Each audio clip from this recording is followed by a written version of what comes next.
Hello and good time zone, everyone. Welcome back to Horde of Tales, and today for our second session of Sixth Moon Saga, a Fabula Ultima actual play. My name is Marcus, pronouns he, him, and I am very glad to be back for a second session with this amazing table. We've had some fun encounters last time. We met some interesting NPCs and learned already some stuff about this illustrious band of characters we have here, and I'm sure we will find out even more today. But before we get into that, let's introduce our players and their characters, just going around the table, starting with Angela. Hello there, lovely people. It's an absolute pleasure to be back here for more of Sixth Moon Saga. My name is Angela Lemos Mogrejo. I use she, her pronouns, and I'll be playing Genevieve Vivi, almost the arcane inventor who also uses she, her pronouns. And that's me. Amazing. Great to have you here. Moving over downwards the table in some specific order that I'm just making up in my head, over to Nikki. Hello there. I'm Nick, he, they, and I will be playing Liane, our duo of person and fox. Awesome. Having two characters for one player. Amazing. Let's go further around the virtual table over to the Never Squid. Hi, everybody. I'm Nev, your friendly neighborhood eldritch squid person. I am playing Sable, who is totally not an eldritch squid person. They are a dark entropist. My pronouns are she, they, and Sable's pronouns are they, them. Great to have you back here as well, and our totally innocent Sable. And last but certainly not least, we have Gabrielle. Hello, everyone. My name is Gabrielle. You can use pronouns they or her. And I'm here to play Enluara, who is our lovely battle princess who just wants to make friends, but can't. Well, we'll see about that soon. Great to have all of you back here today. As mentioned, we are playing Fabula Ultima, a game by ENNIE Games, and we are in our second session today.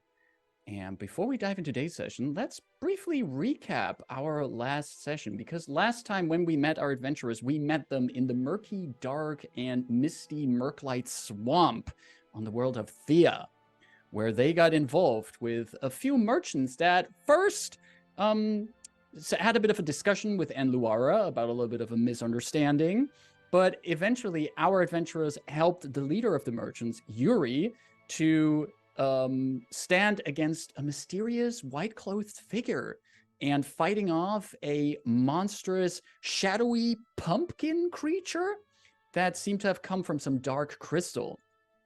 After that, the party decided to travel with Yuri and his merchants, and we learned a little bit about all of our adventurers. We learned something about Vivi, about Enluara, about Sable, and about the duo of Liane, composed out of two characters. At the end of the session, we ended on the party not being far away from the town of Forkbridge, where Yuri and his merchants are traveling, a place that should be safe, as it is a town that has one of these so-called well springs, keeping it safe. But, as we did learn, there might be some people who want to do things with these well springs.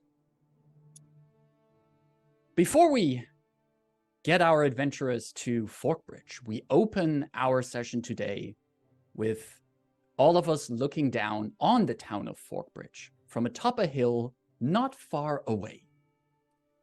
Party members, you are traveling alongside this caravan of merchants, including these furry triceratops-like creatures, which have yet not been named in this world.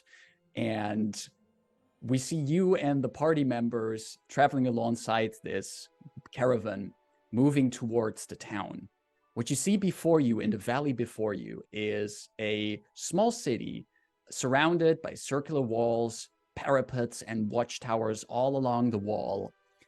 You see rising from behind the walls are tall buildings with multiple floors.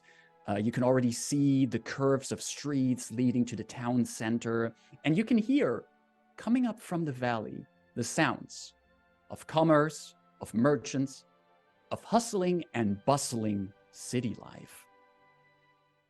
What you also see from up here is that in the center of this town, you see the blue glow of a crystalline spire. Most of you who have seen settlements before can identify this. This pillar is a wellspring.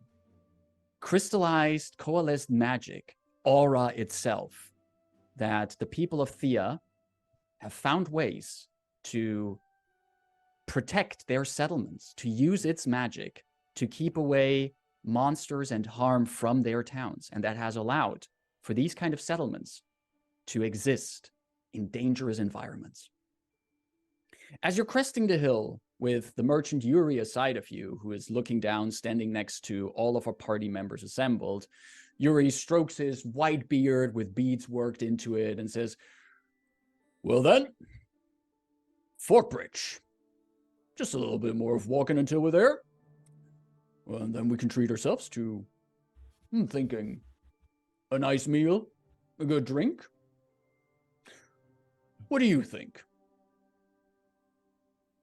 And Luara is like holding on to one of the animals. Like she doesn't want to show it, but she's holding on for dear life. And she's looking and like, why so much horizon?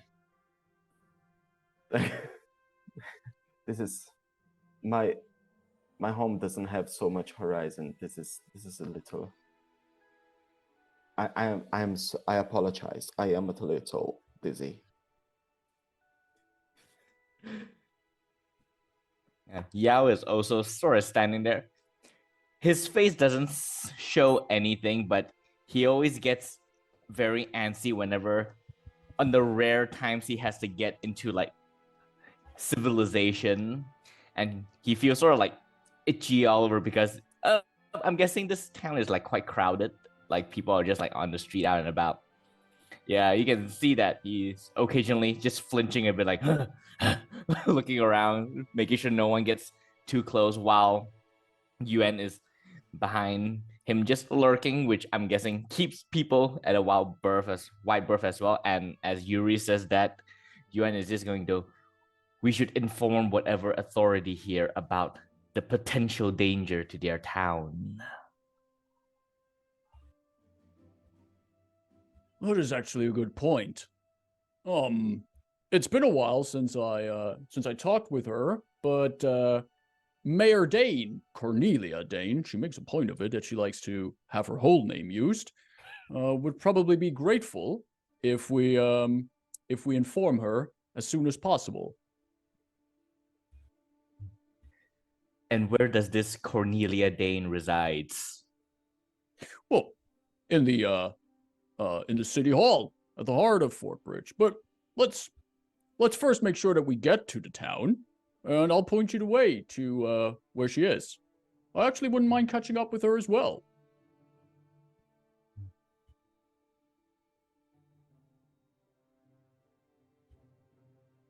I would say that he's as good a plan as any. And Yao starts walking forward.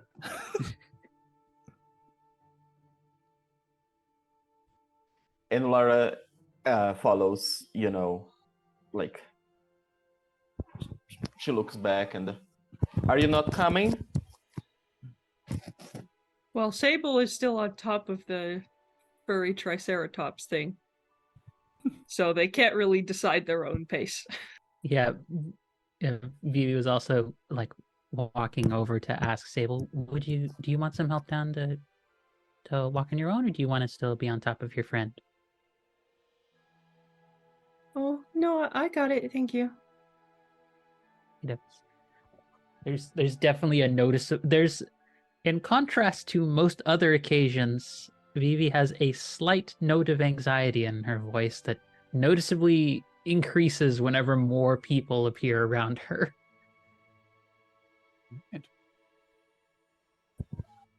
So with that, the party, together with the merchants, trudges on towards Forkbridge.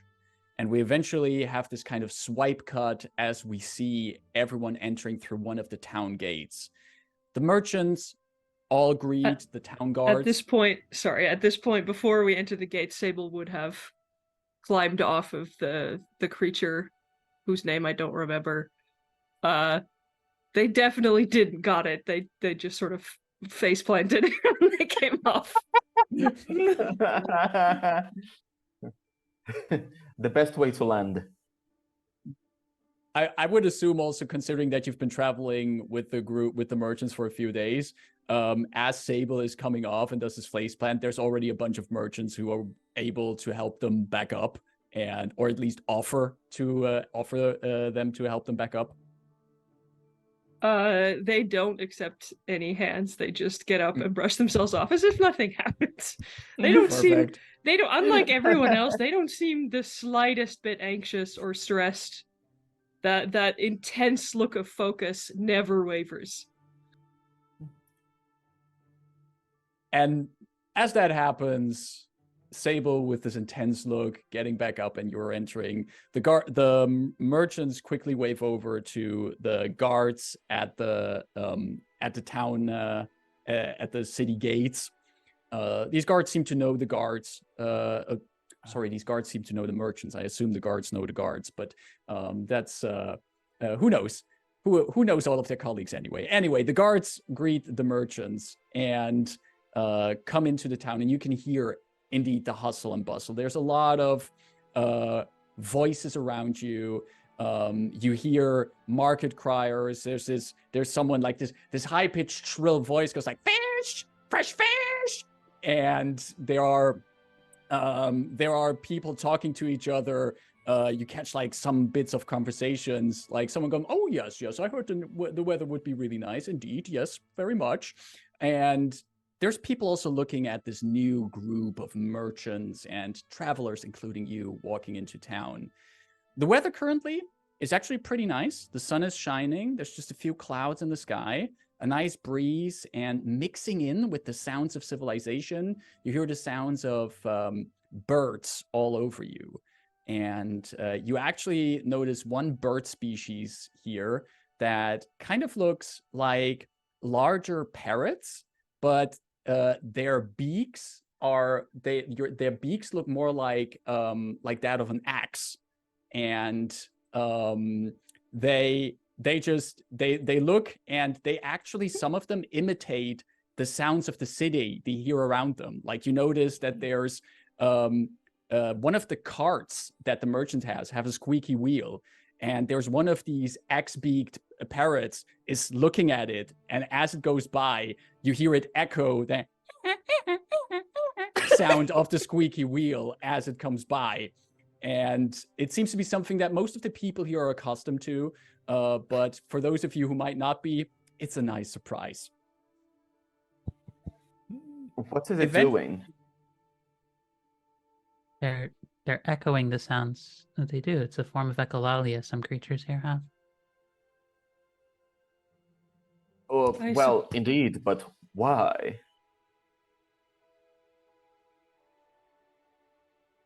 I suppose, Lien, it's nice to see the city has some nature inside of it.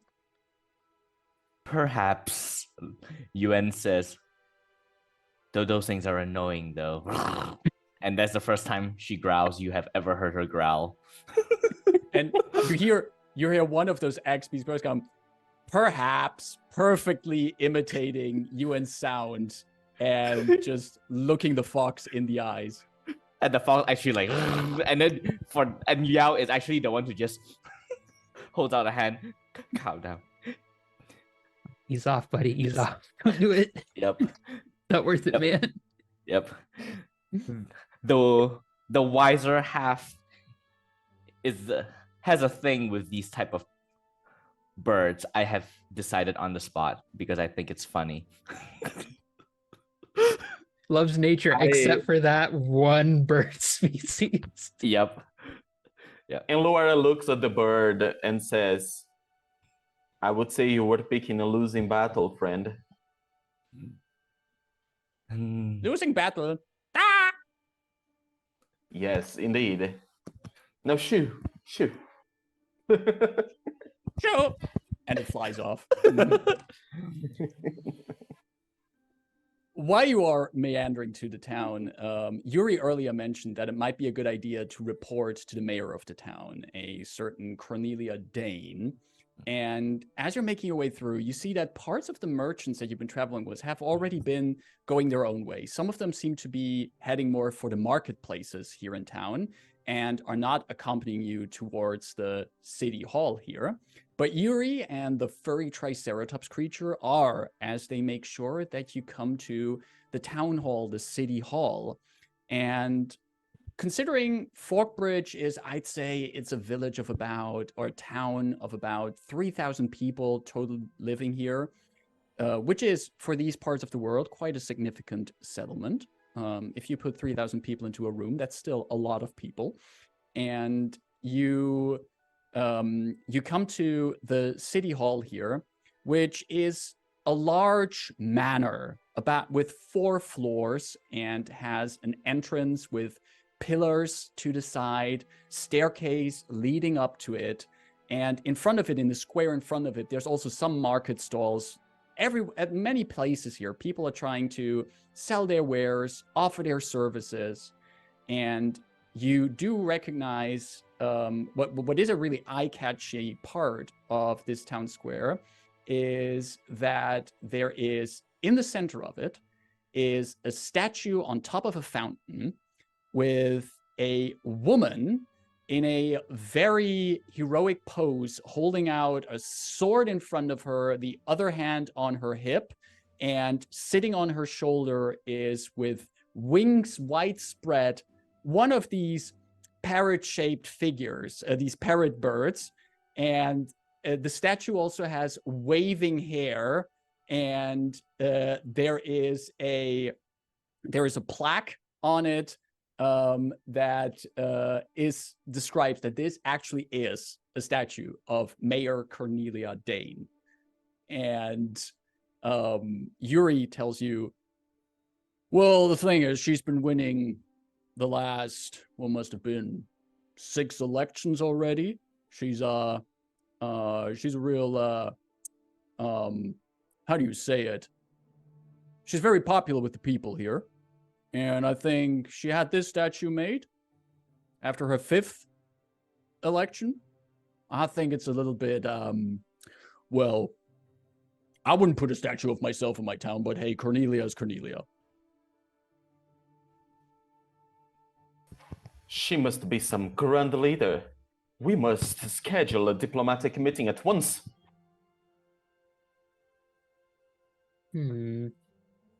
Either that or she's perhaps a little bit full of herself. I don't know why people do these kinds of things.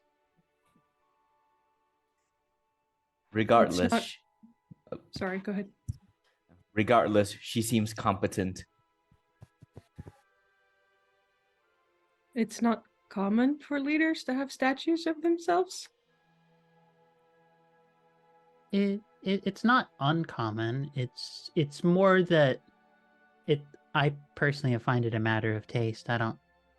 I would think one's actions do enough to show whether or not they deserve goodwill. If the people have decided to make the statue for her, that's different. But this, like, looks at the detail. There's definitely a look of she's like appraising it like if it were a Magitech design of some kind, and she's just looking at it like, this feels like a little bit too much detail was put into it for it to just be something folks came up with at random. I'm inclined to agree. After all, she allows these birds to linger in this town and breed in uncontrollable numbers. There is a dark side to this individual, but we should talk.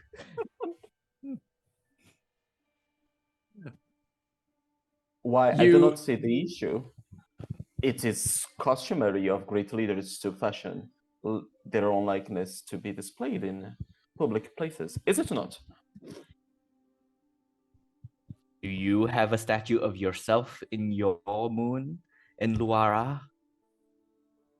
Well, I am the 9th in my line, so no, not me. But my mother, oh yes. Her statue is the center of the main square. But the resources have gone to something more interesting or more important. I'll start with interesting, but at the very least important. I don't follow.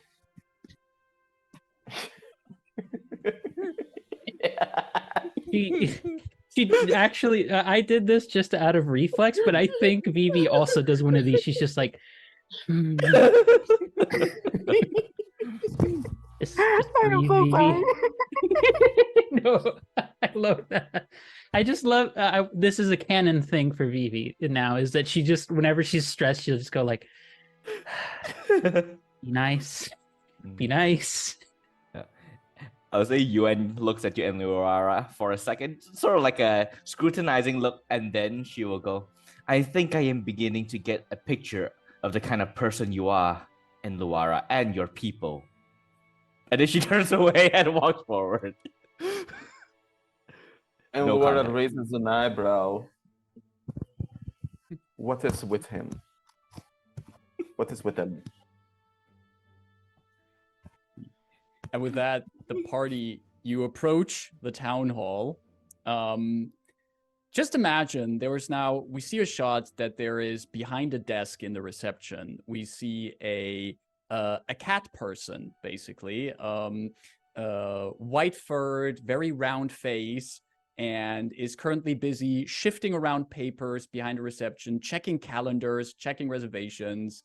There's a bit of a quiet music coming from some kind of device this cat person has on her desk, and she's just humming to the tunes. And suddenly, the doors open, and there is a group of people, including a huge fox, entering into the lobby.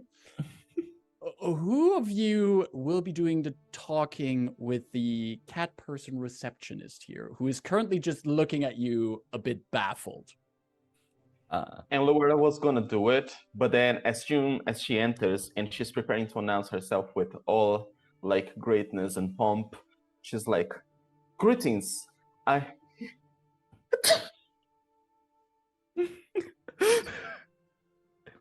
please forgive me. I know not what what is going on?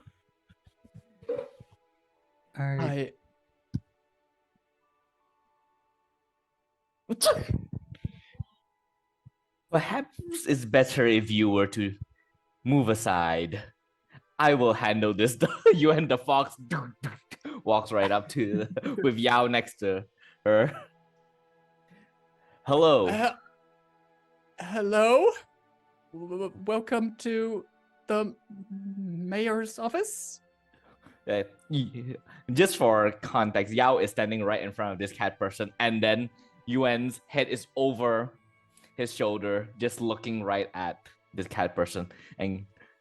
And of course, the cat will be looking at Yao first, but then the fox starts talking. So I'm guessing that's a bit of a whiplash for this individual. And then Yuan will go, we are here to request an audience with the mayor. We must speak to them immediately. The mayor, yes. Oh, yes, Mayor Dane. Mayor Cornelia Dane. You don't have an appointment yet? There is no appointment. There is only the talk, the meeting. Right. Could you Is there a nameplate on the desk for the receptionist? There's a nameplate. There is a receptionist, Leiko. Leiko. Leiko. L-E-I. That is L-E-I-K-O. Leiko. That would be good information if Leanne can read. Sable will sort of, this tiny person in two big robes will step up, and I'm justifying their really high charisma as just being really focused. they're thereby drawing focus onto them, whether they mean to or not. And Sable isn't like the most social like butterfly, but they have some sense of this isn't going super well. So they'll step up next to Yao, because if they were behind him they would not be visible, and just go, Leiko, is it? I apologize. We have overwhelmed you. Oh, well, overwhelmed. And she's just stammering, like scratching her cheek. Perhaps if you took a few deep breaths.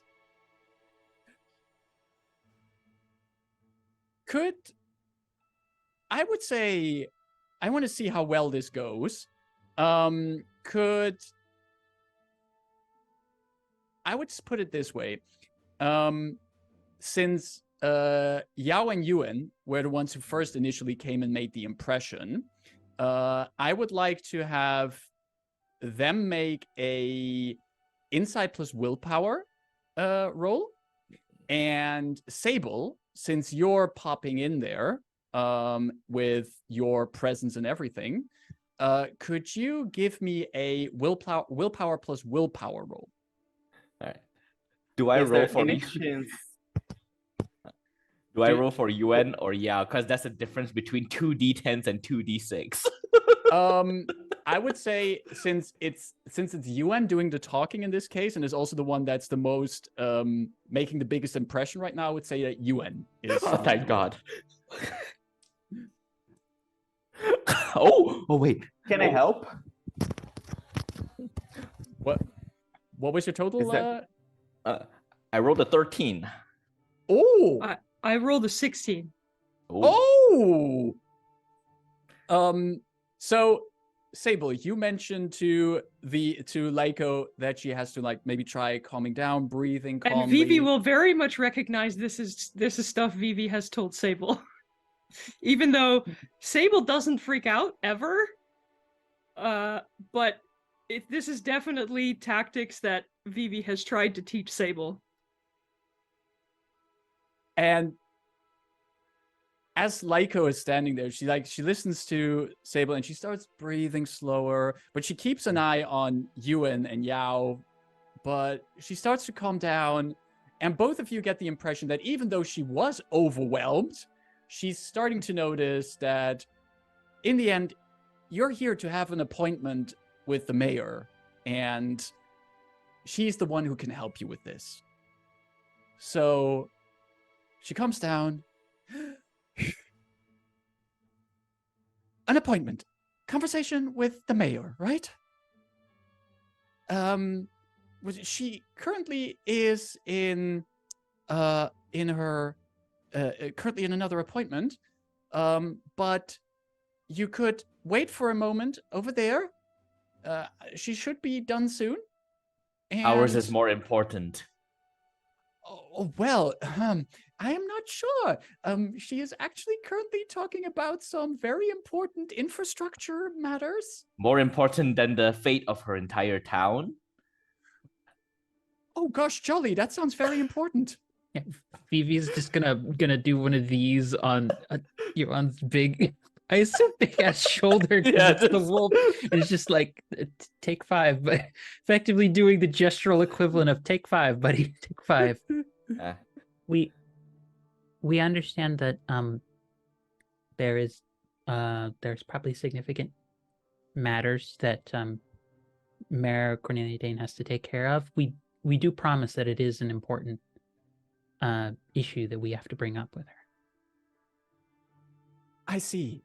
I understand, but I do think that her current appointment, it shouldn't last too long. To be fair, she has been already in there since this morning.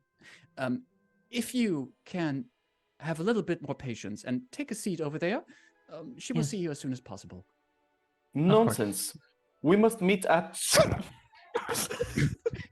One hand reaching up for the shoulder of the wolf, the other one on Enluara. We will get to it. This is what? This is not necessary. Do you What need it? is going on? Do not worry about that. My friend is not used to being around cats. Oh, well, take a seat over there. Would you like something to drink? I can bring all of you some very refreshing water. If you have some hot water, pot and hot water and just some teacups, I have my own brews and blends as well. Very well, very well. Just take a seat, please. Thank you so much for handling this. I realize, like, has the look of like it tries to convey like facially. It's like, I'm as anxious as you are being in this situation. You don't even know. And then like fussing around in her pack, and she pulls out like what looks like it's bits of like crystalline shards that like she puts a pair of gloves on, and she just crushes them into a powder that she's now putting into like a little extra bag she has, and she's handing it over to Luara. Once you get the water, put this in it, drink this, you'll be fine. What? But what is this?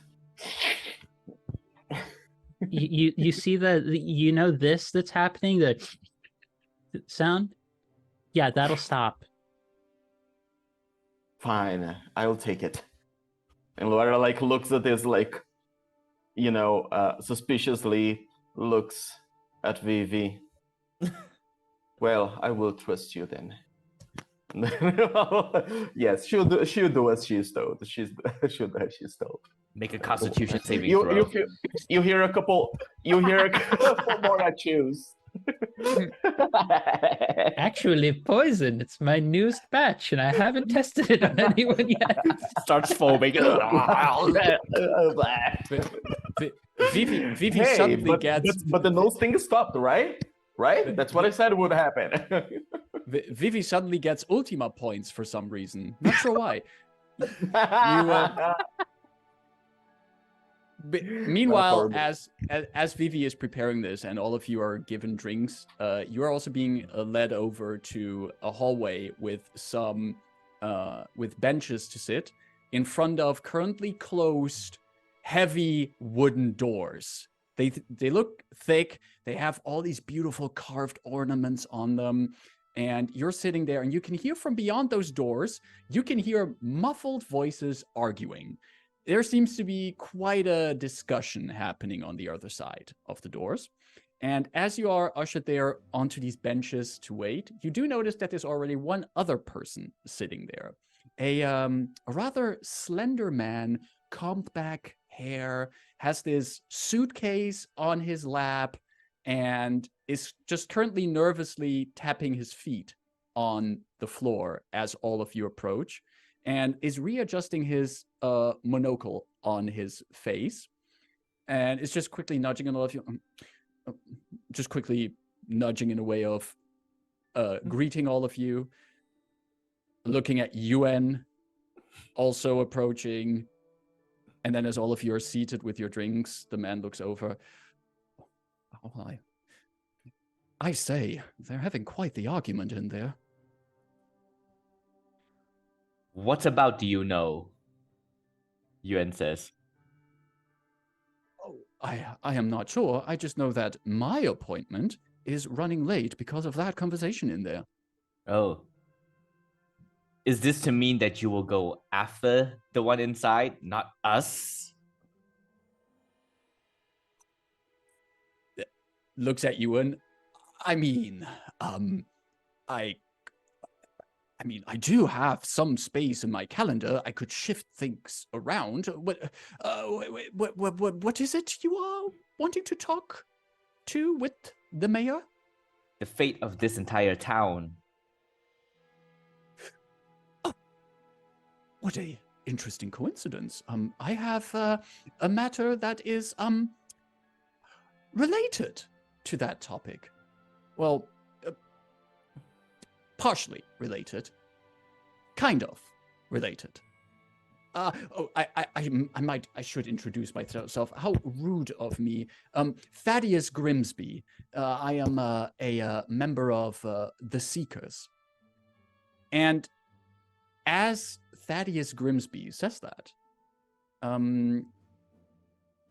Sable, could you roll me willpower plus willpower, please, and tell me the result. This is an open check. So the higher you roll, the more happens.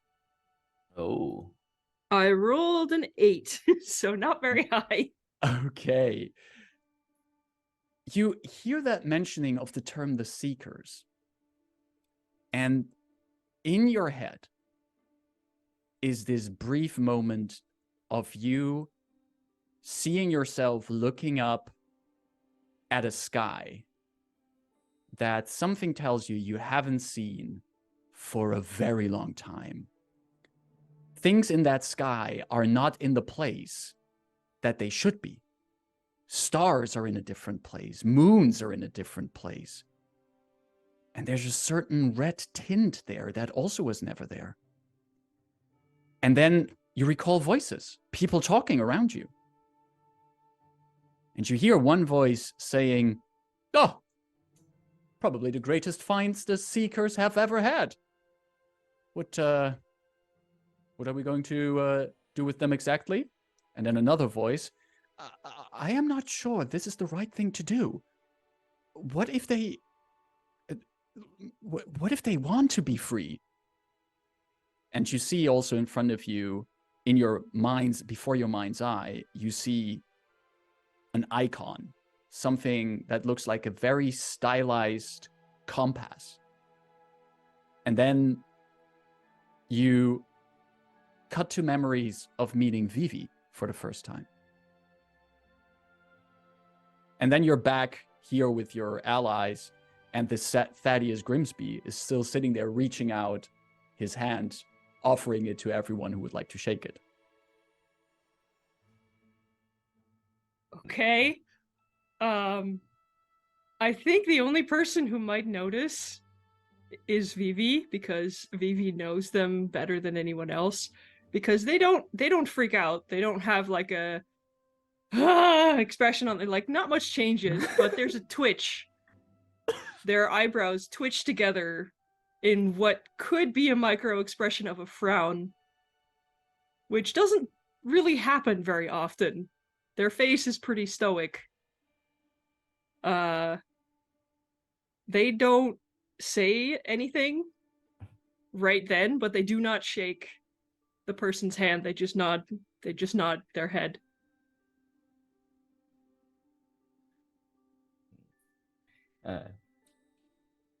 I will say, as the person mentioned that his thing is also might involve the fate of the town, Yao throughout this entire time has just been looking forward steadfastly, not really paying attention to anything because he's paying attention through Yuan. But the moment he says that, Yao also starts looking at him intensely with Yuan as well and does not shake hands because that is not a common courtesy for him to do.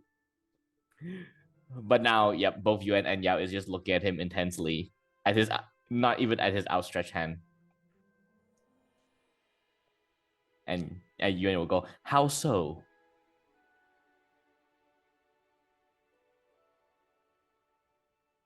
Well, I represent an organization known as the Seekers, a group of archaeologists and adventurers, so to speak.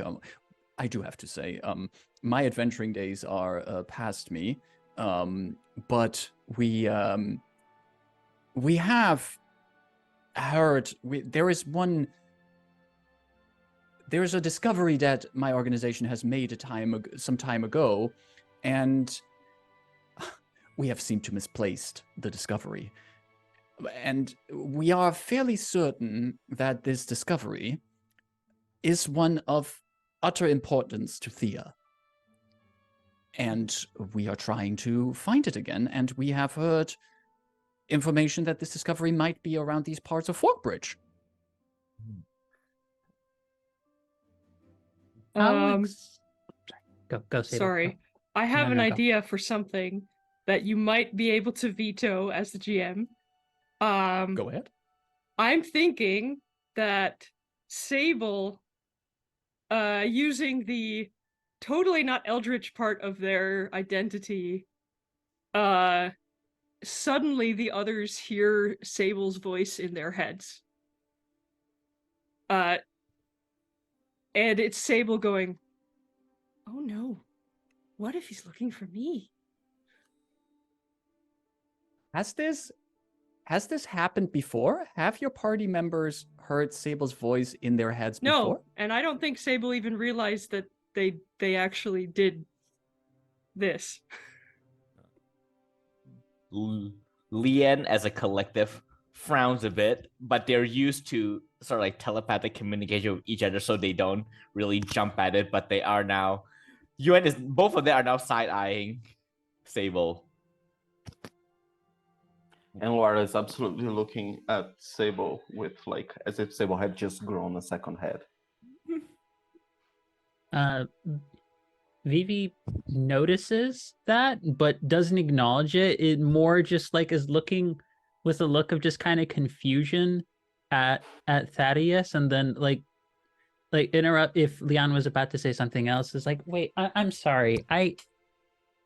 As a matter of professional curiosity, how exactly did you lose a discovery? Did you not document the time of discovery? Who was in charge of any of it? You didn't write down who was responsible for overseeing said object, beings, whatever it was, like transportation. You didn't write any of this down? You didn't keep track of any of this? Well, glad you asked this. And the man, Thaddeus, opens his bag and pulls out this thick ledger of information out of the bag and is just opening it. And you can already see it's filled with diagrams and maps and notes in different handwritings. And he readjusts his monocle and is about to start reading. And at that point, the heavy wooden doors fly open, and you see in the open door now standing is this tall woman dressed in what I can only describe as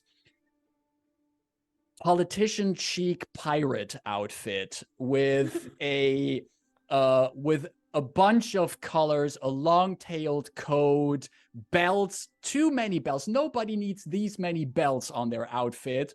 High-heeled boots on, and her long purple hair tied in this long braid over her shoulder. Her expression is anything but amused, and the source of it might be of a lot of people that she's currently frowning at. They look also like fellow merchants, politicians who seem also annoyed at the outcome of this, and grumbling they leave the room. And you can hear the woman saying in a slightly passive-aggressive tone, "I'm already looking forward to a lunch appointment tomorrow." She shouts down the hallway as the people leave, and then in a lower tone she says, "Idiots." And once the people leave, she looks at all of you in the hall. "Mr. Grimsby, we had an appointment for tomorrow, didn't we?" And Thaddeus looks, "I'm pretty sure we have. Yes, it was tomorrow." And she turns to the rest of you. "Leiko informed me you have something that is about the fate of my town?" Yes. "Right. Indeed. Make it fast. I have other appointments." And you hear Thaddeus going, for example, with other people. She interrupts him and then ushers all of you in. "Come on, step in. Mayor Cornelia Dane, but I guess you took the context clues for that. Come in. She looks at you and, "I'm not so sure if I'm a big fan of if and she first looks at you and then looks over at Yao. "I'm not sure if my pet will be so happy about your pet." You made a grave mistake. Yuen doesn't.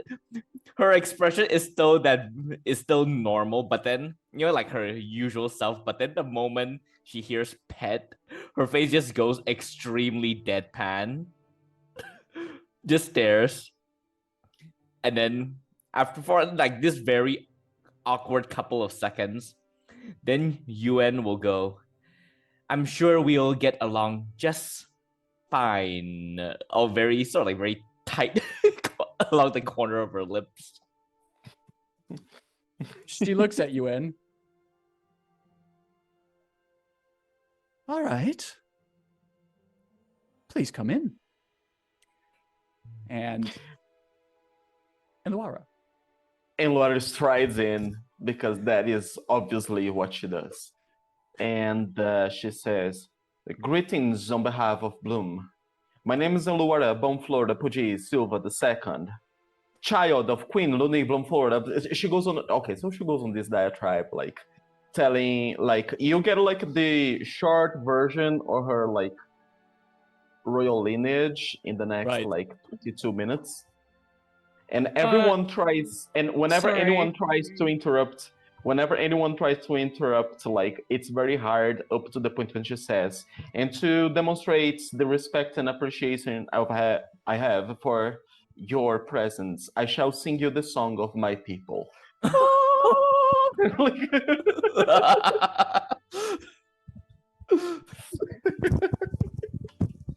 Wow. All right. Yeah, and she begins singing until someone actually gets to interrupt her. Sable, was there something you wanted to do in the meantime? I think the moment may have passed.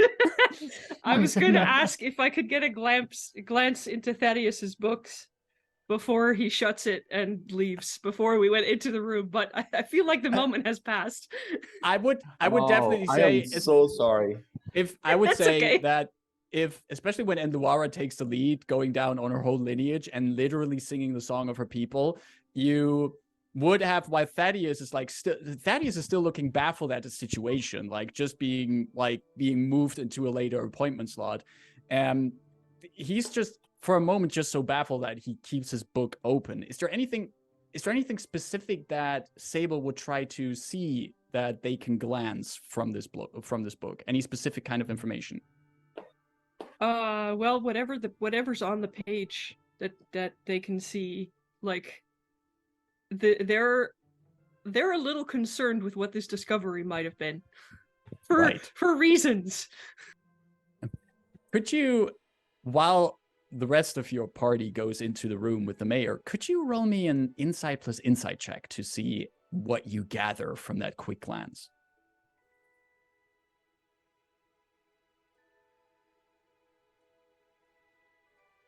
That's a 9. That's a 9. Maybe even slightly distracted by the show that Enluara puts on, or just the general chaos in the situation, it's harder to get some information. What you would gather with a 9, however, is quickly glancing at the maps on the page, you get the feeling that the area described in those maps, you have the feeling that you've been there, that you recognize some of the names and the likes. This is not unfamiliar to you. Okay. Thank you for that. You all come into the office of the mayor, which has these large windows, very long drapes dangling from them, made out of fine silk. There's a gigantic desk there out of beautiful mahogany-like wood, and seating corners with large couches and pillows to sit on. But there's also shelves with documents, paperworks. It does look like a place where Mayor Cornelia Dane tries to combine business and pleasure into one room.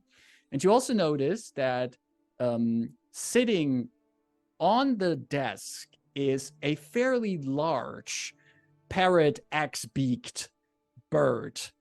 and that is currently side-eyeing all of you entering, like doing this thing is, I don't know, for example, crows like to do this, like doing this side-eye thing that they just look at you, and the ex-parrot creature goes, "Welcome."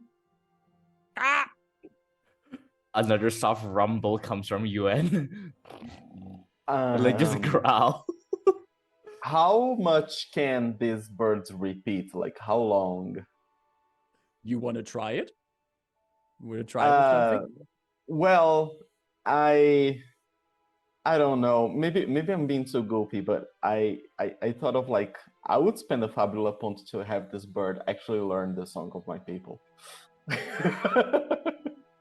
Because you were singing that as you were coming in, and the bird is as there. everything is happening, and like unless anyone interrupts her, she will like sing like like a short section of it, and yes, I will have this bird like remember this.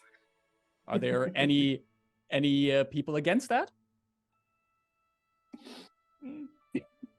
No, Yuan is just glaring at the bird.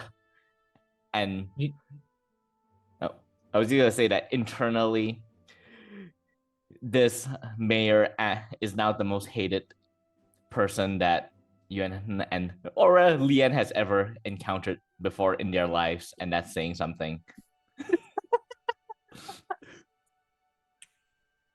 I think what I'm discovering slowly over time is Vivi is just going to mimic most of my reactions to things, because her reaction right now is just something like this. It's just her hand, her face in her hand, just looking at Enluara like, who are you? What are you? Why are you? Why are you? If there's no people against it, I would absolutely, if you want to spend the Fabula point for that, then it is a fact that this bird has learned the Song of the Bloom of whatever Enluara sang there. And especially, and is now, as everyone has come into the office, is just on a more lower volume, basically singing that again as a kind of a bit of a background music to what you're doing. And Cornelia has closed the door, has sat down behind the desk, looks at all of you. All right, so we established that we have a princess from one of our moons. I feel humbled by your presence. Thank you for being here. It's been a while since we had a visitor from one of the moons, and it has been way too long for me since I visited the moons. But I guess we have more than that here. And my receptionist informed me that you bear ill tidings for Forkbridge. Yes, we do. What ill news do you have? Yuan is just still staring. Like, it is that moment when someone like don't really like vibe with you. Every time you ask a question, they just stare for like that 1-2 seconds too long before they say something. That's what Yuan is doing right now. Like, she just stares. Oh. No. I was just gonna say, it just reminds me of memes I've seen of like, the energy to me strikes me as the like, look at that motherfucker over there breathing. It's that kind of energy is just Leon towards the bird right now. It's just like, look at that bird over there. Yep. Squawking. Bird. Yeah, and Yuan will go, we receive words that there might be a threat that will come to your spring well. Wait, it's called spring well, right? I did not. Wellspring. Wellspring. Of course. Though. Yes, we believe that there might be individuals attempting to sabotage the wellspring of your town. The wellspring? Yes. And from whom did you hear this? What gives you reason to believe this? Well, they summoned a giant, weird pumpkin monster with a dark crystal just outside the city in the swamp over there. Monsters in the swamp? I knew that the captain of the guard was slacking on guard duty of the Merklight. Did anyone... I don't get the impression that he's been slacking, or they have been slacking at all. Quick clarification, and Luara, did you let us know that the fog was magically conjured or affected in some way? Yes. Yeah. Luara Okay. would have. That changes what I will bring up, and I think Vivi, like to the note of what Sable brought up, will pull out the arrow she's been working on. Like pulls it out of the quiver, and she'll pull on one of her bangles so that she pulls out the actual like dark crystal that she's been working on for the past few days, so that it's definitely more refined and sharpened so that it can be slotted into the bangle now. But this was left over when we managed to deal with the creature, and it seems to have some sort of silencing effect in a small radius around it.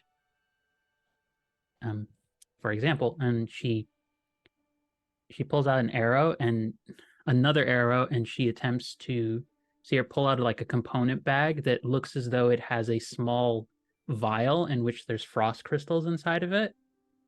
And you see her eyes go kind of bright white, and the tip of the arrow becomes icy. But the moment, I assume because it's in the radius of the shadow thing, it immediately like dies. Oh. That is, even to someone who is not that versed in the arts of aura, troubling to see. And here I am squandering my mornings and hours of infrastructure debate. I will be blunt with you. We have been having quite some news in recent weeks from also hamlets and towns all around Forkbridge that there was an increase in activity of monsters and creatures. Strange magical events also happening, and there also seem to be a few things not at all in order in my city. Now, I have already been investing some work in investigating the source of all of that, but with the news that you bring, there might be even more at hand here. I'm glad you've decided to come to my office immediately. Can I take this as a hint that you would be willing in helping me investigate and see if we can find a solution to these problems? We would have done so even without your assistance, but yes. Well, I would still... Well, I am currently a little thin on hands who can help me with this issue, considering the increase in monstrous activity around Forkbridge. Are you capable adventurers who can defend themselves? Reasonably well, I would say. We're all capable. A few of us was played, myself with arrows, and I have some tinkering as well that I can support the party with, and our own Sable, and like gestures towards Sable, like very like politely, is exceptionally skilled with magic as well. And in your heads, you hear again, maybe just to show a little. And they don't like summon any like umbral magic or anything, but they do just enough so that everyone feels the thrumming in their chest from the magic starting to do something before cutting it off again. Ooh. Well, that...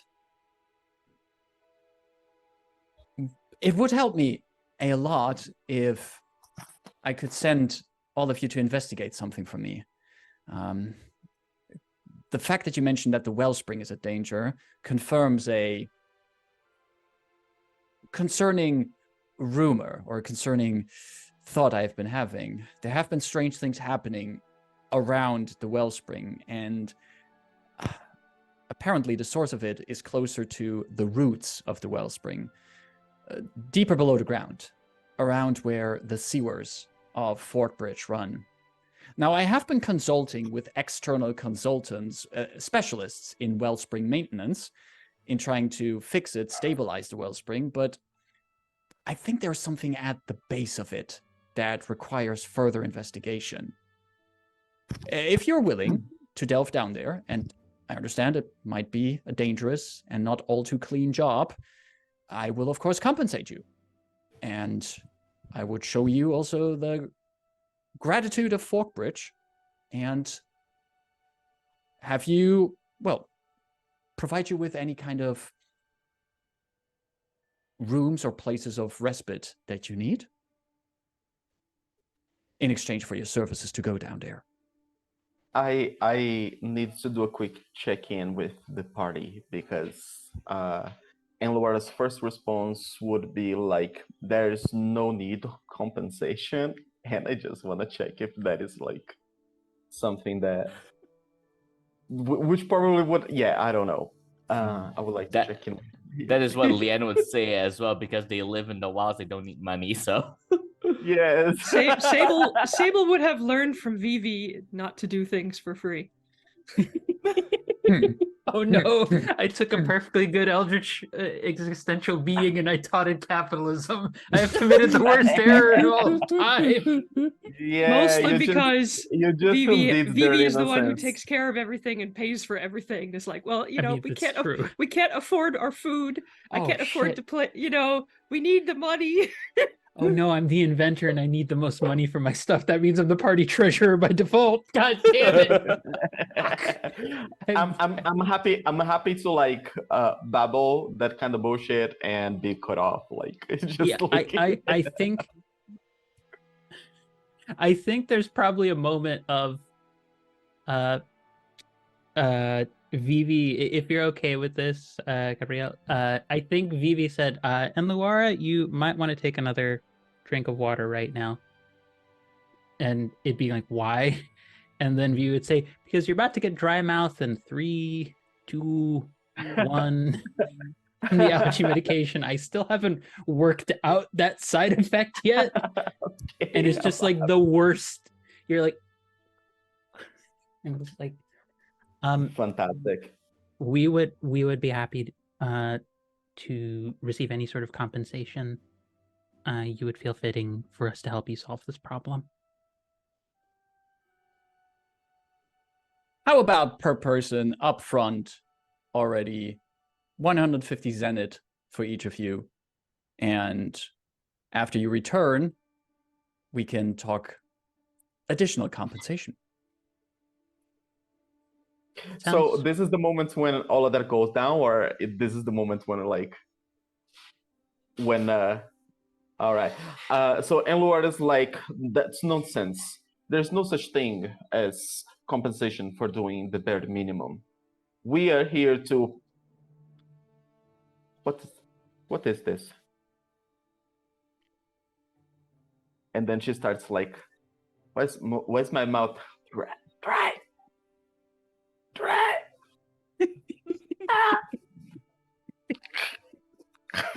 Why have you done to me? You have bewitched me. Cursed. It's medicine. She doesn't do this gesture. This is a case of me just doing this gesture, but she's basically just whispering to you, it's medicine. Technology brought you this. Ooh, technology. But she does actually, she was curious. Mayor Cornelia Dane, I did have a question. Yes. Did you, by any chance, in speaking with your consultants, did you happen to run into anyone by the name of Emanuele Olmos?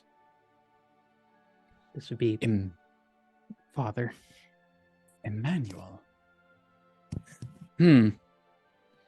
I have a very good memory for names, but I cannot recall that name. Could I, Vivi, as she says that, can you give me an insight plus willpower roll, please? Me staring doubtfully at this. Insight plus willpower, you said? Yes.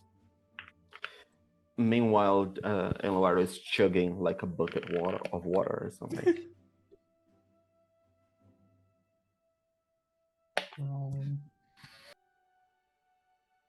That is a 10 exactly. That is almost exactly And average. That is actually doubles, but they're not at least 6 each. So Yeah, so unfortunately, it's not a crit. Yeah, I saw the doubles and I was about to say this is a crit, but it's below a 6, so Oh, it's not a crit. Below 6. But a 10 is still a good roll. And as she says this, you do notice there was a bit of a long hesitation there, like, as if she was really carefully picking her words.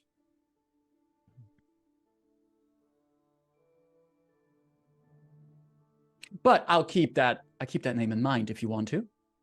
It would be much appreciated. I've been looking for him for a couple of years now. Anything specific I could pay attention to? I imagine you'll hear him more than before you'll ever see him. He's a bit loud considering most of his technology. He hasn't quite learned. His Magitech is a bit on the loud side. He's a bit of a specialist in implementing more of the advanced designs for Magitech equipment. Magitech. Well, I'll keep an eye out for this Emanuele then. And maybe we can talk about him once you're back from the investigation of the Wellspring source. Of course. Is there anything else I can do for you? I mean, I have so much time in my day. I have not many appointments or anything. Sable, in their usual quiet voice, will you be mad if I blow anything up? My magic tends to go boom. Well, let me put it this way. It depends on what you blow up. Okay. But I would prefer a certain degree of not blowing things up.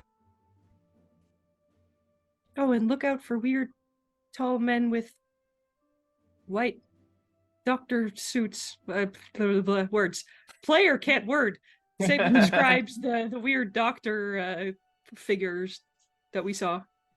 All right. Sable, can you also give me an insight plus willpower roll, please? Gladly. How much does this woman know? How much does she know?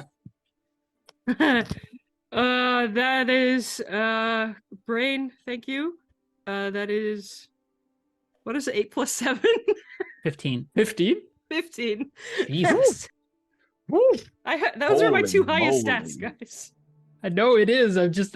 You've almost never rolled below 10 on those. That's why I'm always impressed. So as you describe these white cloth doctor's robe-esque figures, you see that what you would notice is that Mayor Cornelia Dane is just really straining and keeping eye contact with you and seems to put in a lot of effort in keeping her expression as neutral as possible. Like there's a really quite of an unnatural amount of like trying to keep that neutral expression. Sable's an expert at keeping a neutral expression because that's their default face. So as they're finishing their description, they sort of tilt their head to the side and go, but I see you probably have already heard this description before. Care to elaborate? I think that I am intrigued. we have a lot of cosmopolitan people coming through Forkbridge, and the various nations and states of Thea have a wide variety of outfits. There are many people who could fit to that description. You say you want our help and then you lie to us. That's very interesting. The axe-beaked parrot who has so far been like on a more lower volume, been repeating Enluara's song, stops singing, closes his beak, and just slowly turns his head towards Sable. Vivi tells me lying is bad. And why do you think I'm lying? Because there's something a- you really don't want to tell us. I can see it on your face.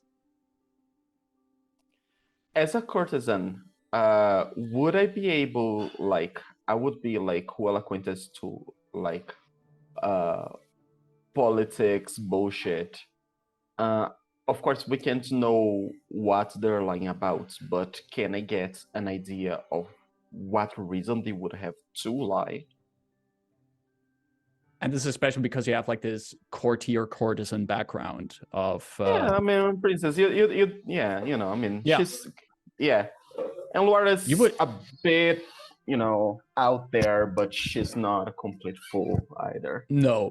And especially considering if you have expertise with how courts function and the intrigue at them, you would have some ideas of why someone would not share that information. And especially now that Sable calls out the fact that Cornelia is lying or seems No to be political tact at all. you would understand in Luara there's a myriad of reasons. Maybe she doesn't want to be associated with this person. Maybe she has exchanged information with that person that she wants to keep secret. Maybe she just tries to deflect. There is a wide variety, but all of them boil down to the fact she's trying to hide something. Is it a fair assumption that she's trying to like if shit goes down, she doesn't want like her name associated with it? Perhaps that is one of the fair assumptions you could make. Okay, and Laura, you know, and Laura squints and like she says, "You fear your name will be associated with whatever business goes down here, I believe." I think what I want to be associated with is people who come and provide great services to me. And I think we have come to an arrangement here. You are free to pick up the 150 Zenith I promised you at the reception. And I am looking forward to the results of your adventure. I think this could be a very great cooperation. And Laura looks at the others and says, "I believe our work is cut for us. Shall we leave?" And there's like a certain graveness to her expression. Like there's a little bit of like concern. And in your heads, again, you will hear Sable not speaking to you, just seemingly thinking, quote unquote, out loud. But she didn't answer the question. Why are we leaving? Like, and Laura, you know, like, and Laura's like twitches a little, and then she says, "It's just because she doesn't realize like it's in her head."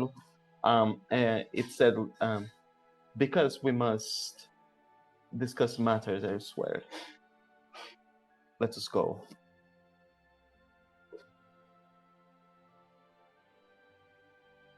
Are you all leaving the office? Yes. Sable will follow Vivi. Yeah. Right. I think as we all leave, the last thing Vivi will say, actually, I know exactly what she says and what she does as she leaves. She leaves a small, tiny little, it's about the size of her components bag, but and she just says, "Peace offering for relieving. This is for tension and headaches, which I would assume you deal with quite a lot." More often than you know. And right as she leaves, do take care to share some with my father when you see him. And then she heads out. And all of you head out, the doors close behind you. And you are shepherded back to the reception where Leiko does indeed provide all of you with 150 Zenith in these beautiful coins for each of you. And she stands here, looks at you. Well, you must have made quite an impression on the mayor that she is giving you this kind of upfront payment. You should be, once you finished with the job for her, you can come back here and I'll usher you in, as long as she's available, of course. She did also promise us accommodations to a place. Do you happen to know the exact location she has in mind? Because we do have it, if not in writing, then at least by her word, and I don't think she wants it to get out that she's not a woman of her word. Oh, well, I can recommend staying at the Three-Headed Lion, a great inn and tavern with all the accommodations that you could need. Great drinks, and they also make very good. They make some very good kebab there. It's very delicious. I'm literally going to ask if we could have kebabs in this world too. Thank you so much, Marcus. What was the tavern? What was the tavern called? Or the inn? It's the Three-Headed Lion. So lions have 3 heads here. It's not typical for them to have 3 heads. Interesting. In my readings, I've only saw the glimpses of lions with a single head. Why is this not in my biology books about the planet? I have the impression many of your books don't have a lot of things about Theia, actually. Why? That's not. That must be not accurate. Our, the Royal Library is Outdated? the biggest in the moon. Well, we must go. Let's go. Evie will remember this, that you did not respond to her comment. Is Thaddeus still here waiting? Well, yes, he's still in the waiting hall. Yep. Does he react to Sable specifically or not at all? No, he more reacts to the fact that all of you are leaving the office now. The doors are closed. And he's still not ushered in here. That's more what he's responding to. Poor guy. One must But know when they are not welcome. He does like respectfully and friendly like nod at all of you, but he seems to just even more impatiently tap with his feet at this point.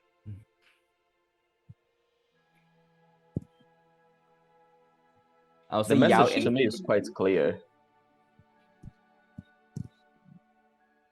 And I'll say Yao in a rare moment of like, sort of like, not say solidarity, but empathy as they're walking past. Yao is just gonna reach a hand and just sort of like puts his hand on his shoulder and then gives him like 20 zeniths and then just walks away. From the money that the mayor gave. Thaddeus looks at it. Thank you. And realizing that the door is still not opening, he just pockets the zenith, closes his bag, and just walks away, deciding not to waste his time any more than necessary here. The sad Charlie Brown theme music, sad piano music just starts playing as Thaddeus walks away. Or Mr. Cellophane Man?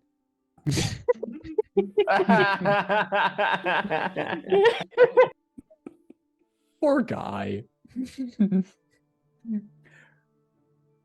So when you know exactly where you stand on the corporate ladder and you're trying your hardest not to realize you're there, you're just trying to get a little bit higher up. One day, Thad. One day. So you asked for information on where you could stay. That was the Three-Headed Lion. Am I correct in assuming that all of you would first try to go over there, make sure that you have rooms and places to stay before you check how you can get in the Is Yuri sewers? still with us?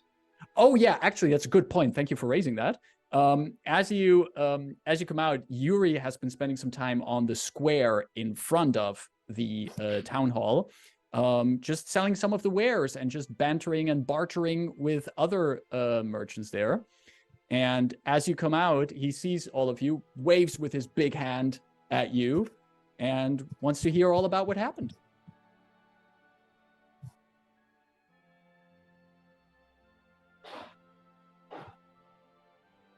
That mayor is not trustworthy. Not trustworthy? She lied, which Vivi tells me is something you shouldn't do.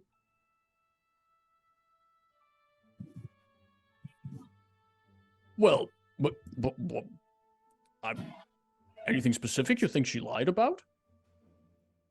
So, did you report to her that her town is in danger, and she lied as in, no, there can be no danger? She knows more about it than she wants to tell us. Oh. And Luar insisted we leave. Yes, we would get no more out of that woman. I know the type. The court is full of such climbers and players and schemers. We would not learn much, and I might be wrong, but I believe that that mayor has something, will have something coming for us sooner or later. See, that sounds like something to worry about. So, what are you going to do next?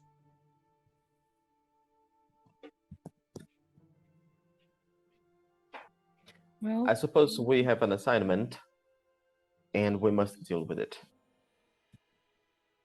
the threat to the wellspring is real, so we will deal with that if we can.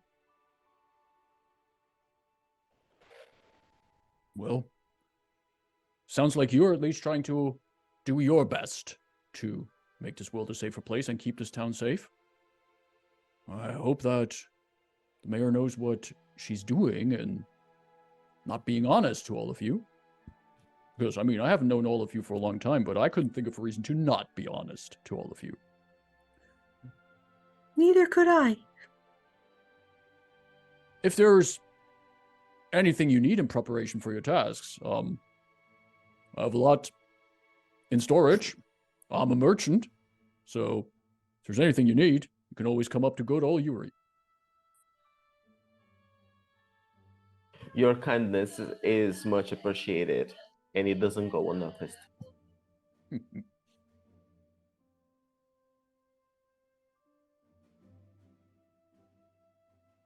And with that, you still have a little bit of banter with Yuri, but slowly he's also looking for a place to, a place to stall his beast of burden, a place to also find a place for the night and everything.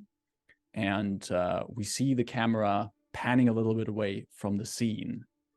And we have a short fade to black with appearing at the bottom of the screen, the text, earlier that day in a similar location. We see just the sun rising through the windows of Mayor Cornelia Dane's office. The drapes are pulled aside and the room is colored in a warm orange glow. Cornelia is busy preparing for today's appointments, arranging documents. Seated behind her desk, her axe-beaked parrot is still sleeping, having his head hanging a little bit like this, and actually making snoring noises it learned from Cornelia, who likes to take naps in her office. As she's shifting some papers around, Cornelia hears behind her a voice, slightly muffled, as if it's speaking through something made out of glass. Mayor Dane. She startles, looks around, and she sees a figure. White clothing, a hood pulled over its head, and only the hint of glass from underneath the hood. Long arms dangling past his body. Figure speaks. There are quite some interesting wards pulled up around the base of the wellspring. Great work done by those who tamed it. Impressive. But not perfect. The mayor sighs. Well, can you fix them? I can. But you do know what the price for that is.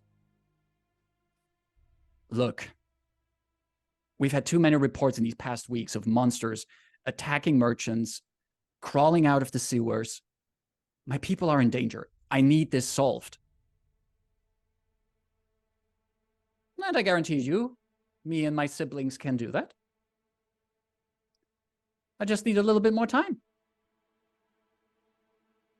My brother is currently still out in the field doing some measurements and some investigations.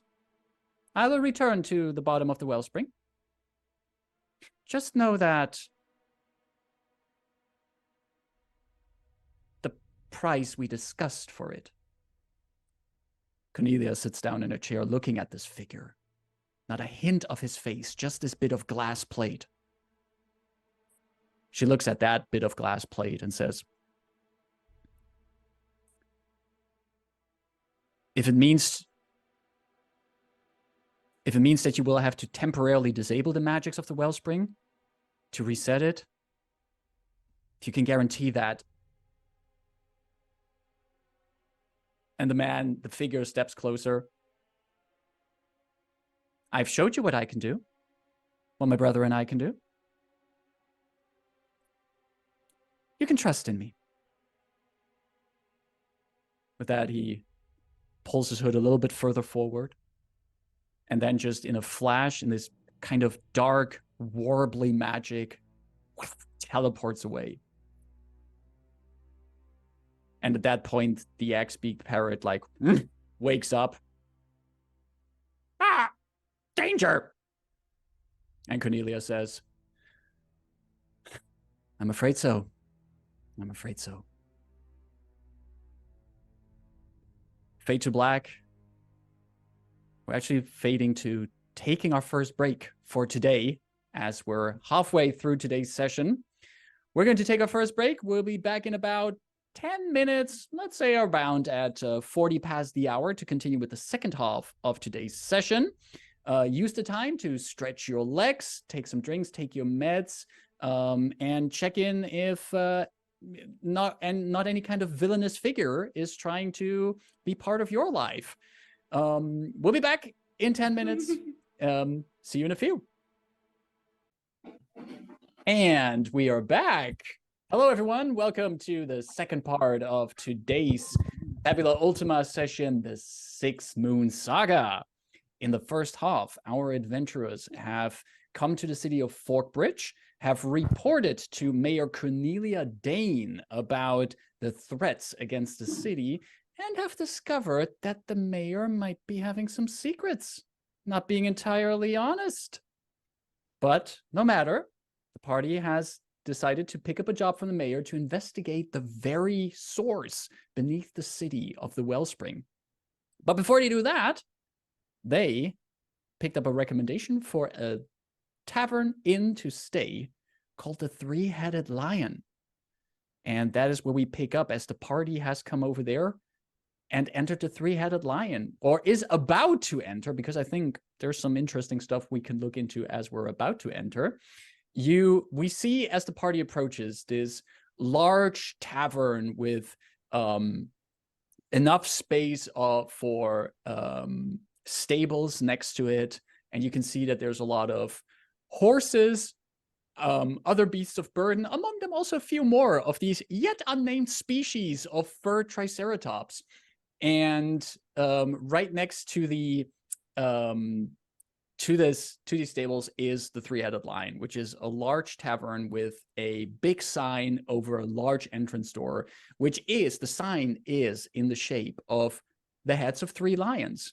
One head is actually a smiling lion, almost looking like some kind of, not more like a car salesman smile, trying to sell you exactly like that, like Angela is currently showing us. Another, the middle lion is actually frowning, like he's just received some really confusing news. And the third lion is actually has a bit of tears running over his cheeks. And yeah, and the lower lip is also a little, if this was an animated sign, the lower lip would be quivering. And it says the 3-headed lion. There's music coming from the inside. You can hear a variety of instruments being played.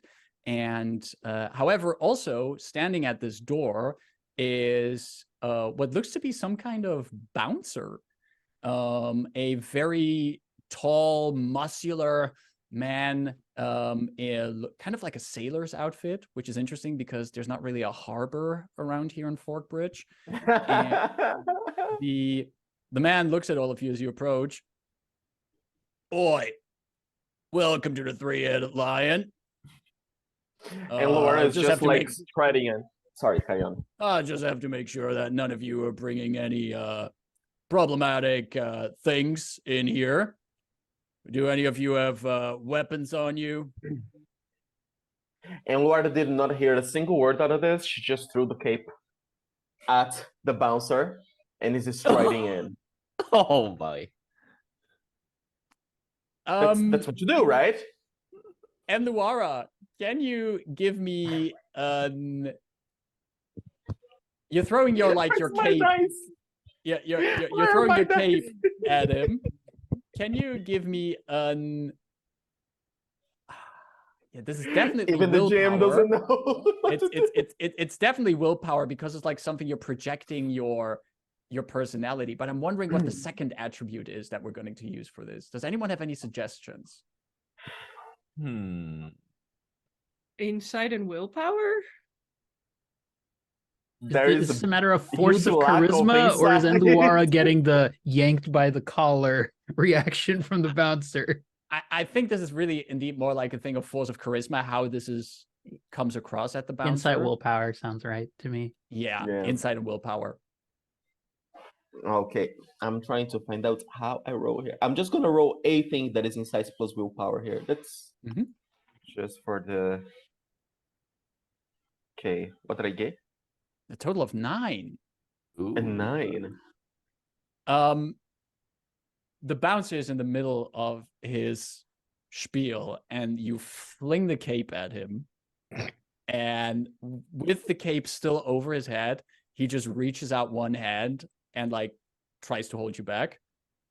And with the other hand, slowly pulls down the cape from over his head. I will repeat that question. Does anyone have any weapons on them? What are you? Is this what? Luara is absolutely like she's broken. Like, is this person talking to me? They're not supposed to talk to me.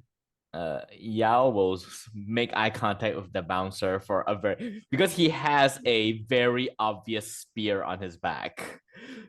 So he's just gonna make eye contact, reach behind, take it, and throw it onto the floor and impale it by his leg. Just impaled right in front of the bouncer. All right, that's one. Picks it, puts it to the side. Takes him a while to rip it up. Pulls out the bow and the quiver, and everything. Do you care? Most of these of the materials in the bag are just arcane components. None of them are able to do anything of their own accord. Is that acceptable? Yeah. But as soon as I see something weird happening with those in there, I'm gonna throw you out. Fine by me. Fine by me. Sable, if you have any other, I don't think you have any other weapons or anything on your person, correct? They just stare. They're like, I need the stick to walk. I understand. And how much could a small person like you do with that stick, right? I was going to react, but I don't know. I think Sable just sort of nods and goes, mm-hmm. All right. And the bouncer looks at Enluara, still like a hand in front of her, and he gives back the cape to her. And then, ma'am, do you have any weapons on you? And Laura is absolutely outraged. She's like, this is not how dare you? I wish to speak to them.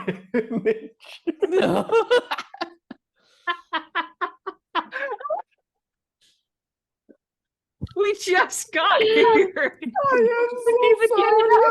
Oh my god.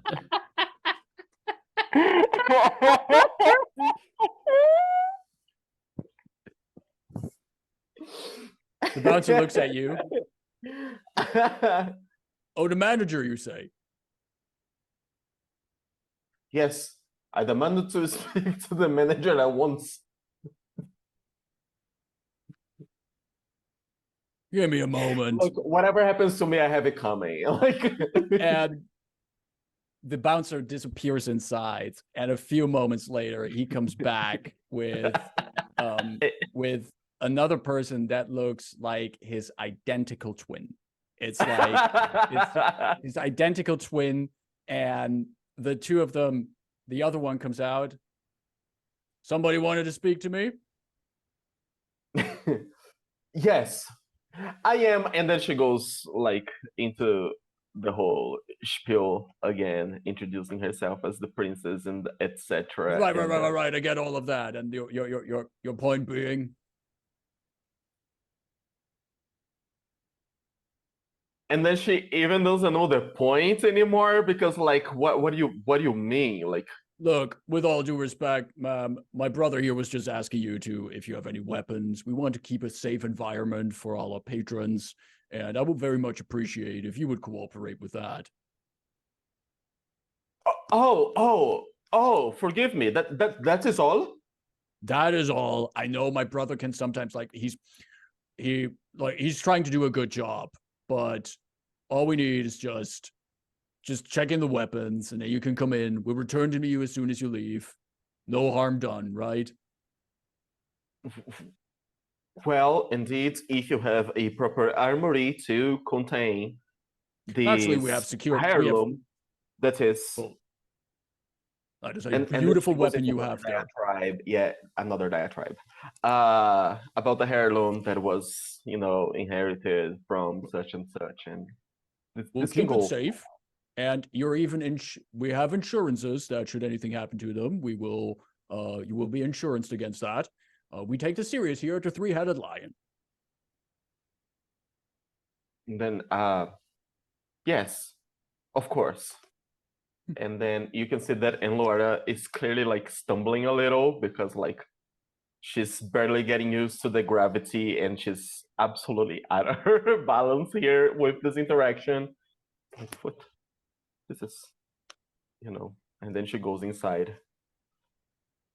And all of you are being checked. The bouncer of the two is making sure that the weapons are stored safely, and all of you do gain entrance after this little kerfuffle into the Three-Headed Lion. And there are rooms available for all of you. Now, there are actually rules and mechanics for services and the costs for that. So if you want to also have a rest at the inn, you have that costs 10 zenith per person to get a room, which also means, which doesn't apply yet for any of you because you haven't spent inventory points yet, if I'm correct. That would also recharge your inventory points. I do need to recover my MP though. Yeah, that would also recover your MP after the full night's rest here. And how much did the mayor say she was going to cover? 150 zenith. No, I mean for the stay, because she offered this Oh. stay. Well, that's a fair point. I'm assuming with she her. didn't offer that indefinitely, so I was just wondering. Right. It's still worth it. But thank you, Nev, because I was about to pay right now. I'm like, oh wait. She did say she'd did- cover us for rooms. She did say. She didn't mention Yeah. how long she would stay for that, but I would assume if you mentioned that the mayor is basically paying for you, the three-headed lion could put you on the tab for the mayor, and then any kind of final costs incurred will be communicated to the mayor's office, and so the costs will be for her to pay and not for you at this point. Okay. Absolutely. So the rooms here are as well for each of you fairly they're very cozy rooms. They have beds. Each of them has an ensuite bathroom, windows looking out on the square right next to the three-headed lion. And generally at this time of day, more and more people are coming in also into the tavern to have meals, to enjoy drinks, to enjoy the music here. It's a very cozy and relaxed vibe that all of you can have here. And I would definitely consider this also a so-called resting scene that all of you have.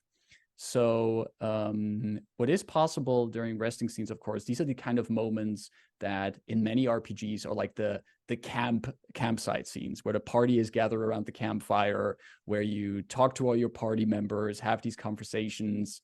And the way that's also reflected here in Fabula Ultima is that during resting scenes, you do have the chance that you can establish bonds with people or change the bonds that you have with people. You don't have to, but resting scenes are a good time to do that, to gain or change bonds with people. You do know that you can, if you're making checks where a relevant bond applies, you can spend Fabula points to add a bonus to that check based on the strength of that bond that you have. So there's also a mechanical benefit to having bonds with people, places, organizations, and the likes. So the way I would like to frame this here, this first rest scene that we have, is basically we are currently, evening is coming up here in Forkbridge. The tavern itself is pretty crowded. People are talking. There's talk about this boy with a talking fox going around town, and some other news from the Murk-like swamp and the areas around. And I wonder, what is the party doing in this very relaxing and warm environment? If no one has anything, I'm going to say Leanne will approach Sable at some point. Sable is having a cup of tea. And All just tea. Just sitting there with a warm cup of tea. All right, I would say maybe about like 2 minutes into your sipping, Yao will just slide into a seat across from you and just sits down and just stare as Yuen sort of like circles from behind you. And wait, are there a lot of people around us? There is. We can say we can have a scene in the room if you prefer. Oh, I just barged into your room randomly. I mean, it's in character, I would believe. I mean, if you're having a sip, I'll just yeah, you just as you're like just sipping, I guess you're sitting at like the small little desk in your room or something. You hear Yuen's voice go, "There is not a lot of beings in Thea that can communicate the way you do, and two of them is me." And you look and you see that Leanne, both the fox and the man has broken in through your window. They have like it looks cool in this context, but outside context, from the outside, people will just see a fox and a guy deliberately leaving the inn and scaling the wall just to break in through your window. So from that end, it looks extremely ridiculous, but the end result is what matters. As you see Leanne standing there by your open window now. Sable will open the window and to let you in, just completely deadpan, just like, okay. Communicate in what way? What do you mean? Through your mind, as Yuan sort of like slides in and sort of like circles into the room, quite in her large form, while Yao lingers by the window. And Yuan is gonna give you a scrutinizing look and goes, "What are you?" I don't know. What are you? I don't know what you're talking about. What do you mean talking through my mind? You are unaware of this? Unaware of what? We can hear your thoughts sometimes. For the first time, I think you would see Sable's face like crunch into a bit of a frown, like confused look on their face, and they sort of look at you really even more intently than normal, and then you hear in your head like this. Yes. Oh, huh. That's weird. No elaboration. All right. Yun will just sort of like goes a bit closer, sort of like look at you and goes,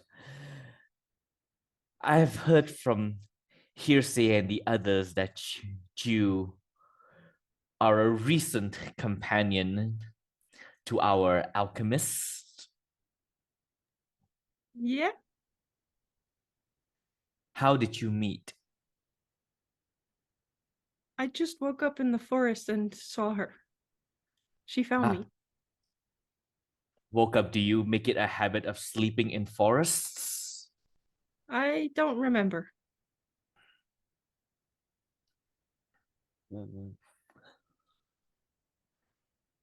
At that, you had sort of like... and now they put down their cup of tea. I don't remember anything before waking up with Vivi standing over me. Actually, I kind of remembered something today. Oh?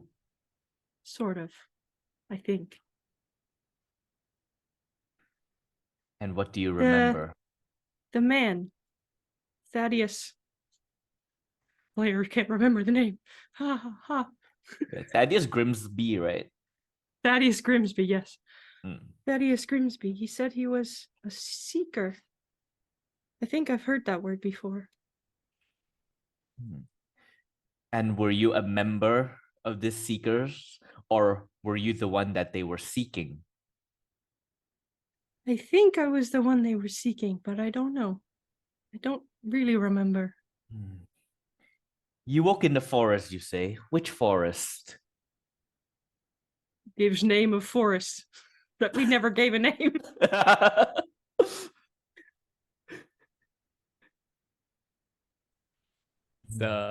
It would have been a forest somewhere else on Thea.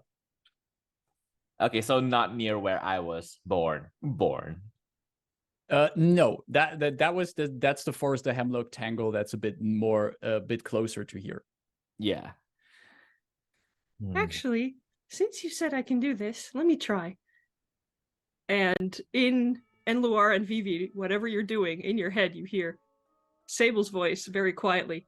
Can you come to my room?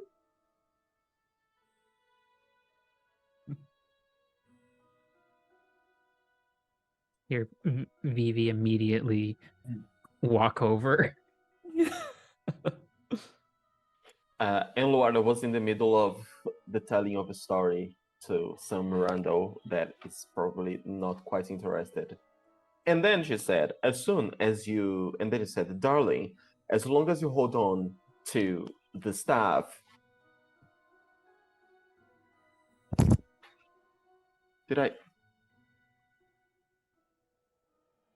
Right. And then she gets up and leaves the interlocutor by themselves and like moves and follows like the words. It's so strange. As you all come into the room, Sable and Leon are sitting there Sable has put down their cup of tea, is still just sitting there gently in the chair. Sort of looks up at you coming in. Oh, that works. That's cool. I discovered I could do that just today. I see. That is quite the feat. Vivi, I kind of had a memory today Oh, with the man, Thaddeus Grimsby.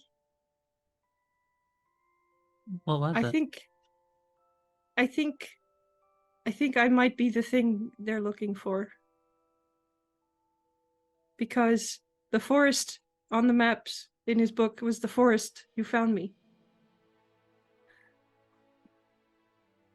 I don't know what that means, though.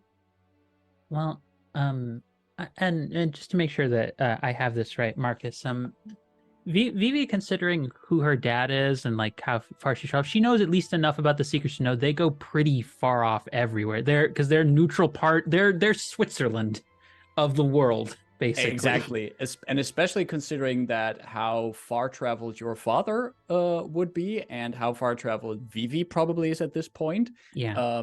Definitely knows the Seekers as this global group of archaeologists, researchers, always trying to find out more about the past of Thea. Yeah, I think in that case she'd say, well, they are known.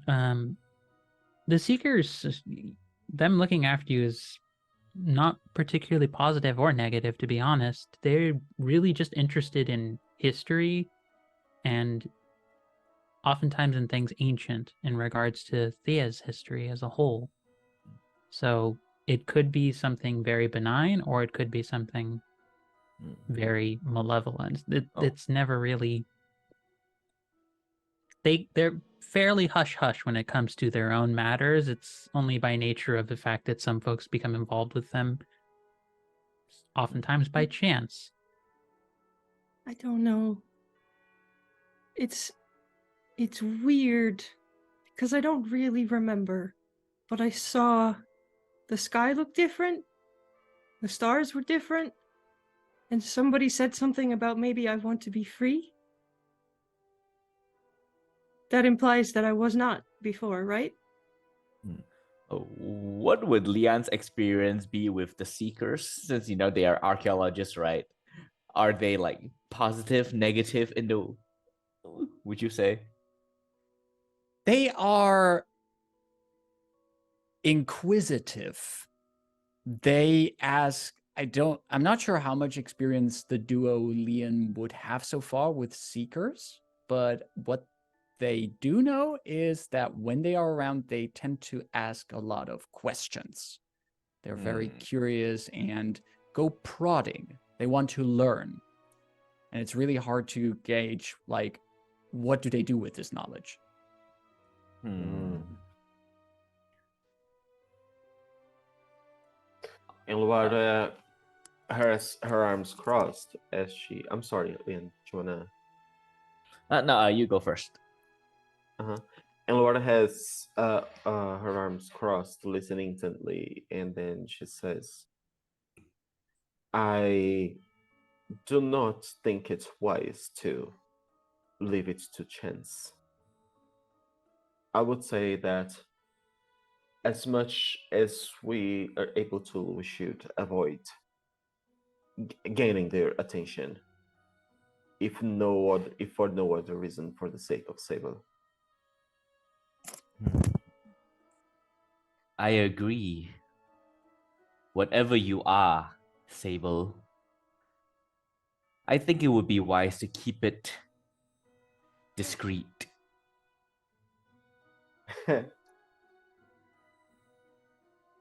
What does discreet mean? Not drawing attention to yourself whenever possible. Being more subtle or indirect in methods. Oh. Okay, I'll try. I don't even know if that was me. It felt like someone else. I don't know. It's weird. As far as what you're remembering or who they were talking about? I don't know. And you truly have no memories of your time before Vivi found you? Well, now this one. This was before. But I don't know how long before.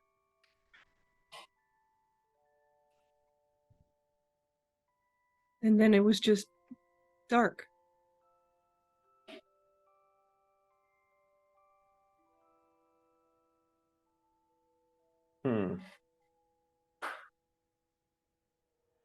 It is all right. You are here now. As long as you are part of this ensemble, we shall stand by you.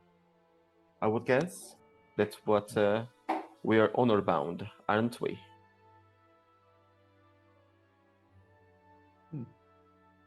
No, but I will help.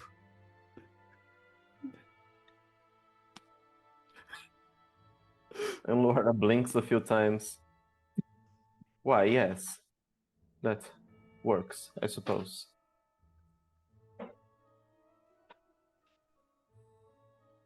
And with that, Leanne will leave out of the window. Not through the door that the two of you entered, so they just hop out the window. Leave. Yep, and then enter the inn, and then go back up the stairs to your room.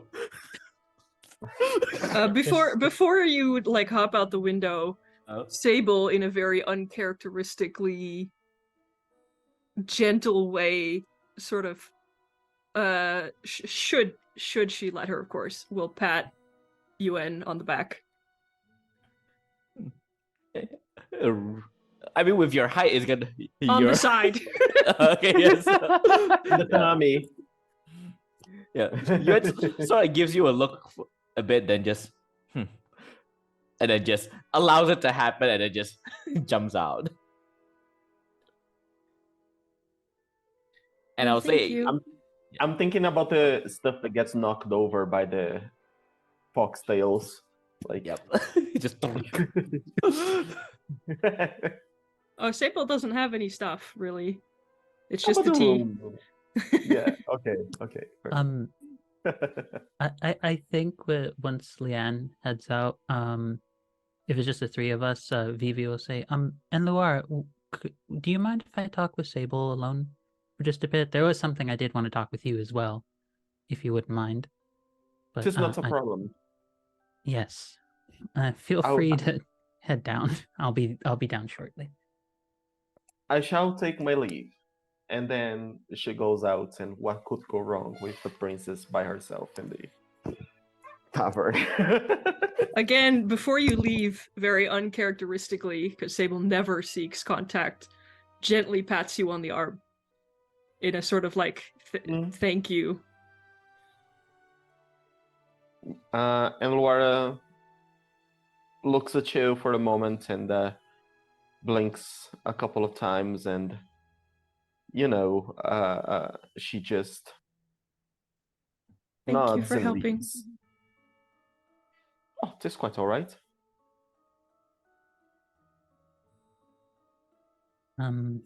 Yeah, so once Enluara leaves, BV sits down, I suppose in a chair away, looking at Sable. Are you all right? I think so. Just confused. You frowned earlier. You don't normally do that. Well, I discovered I had telepathy and then discovered that I might be an artifact that the Seekers are looking for in the same day. It's quite a lot. Yeah, it is, isn't it?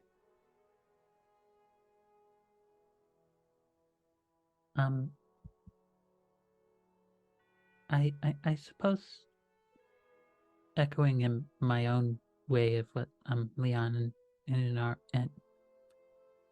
Luara said,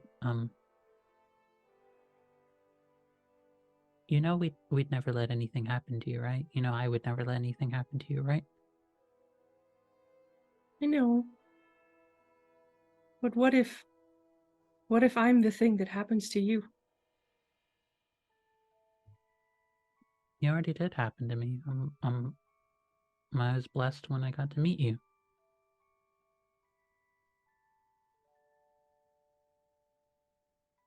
Sable will put one hand very gingerly on top of your hand on the table. There's like a noticeable redness in Vivi's cheeks, and says, "Are you sure you're okay with touching me? I know you don't normally like reaching out to folks." They just look, and you notice that the depth of the dark blue in their eyes looks like it has stars in it.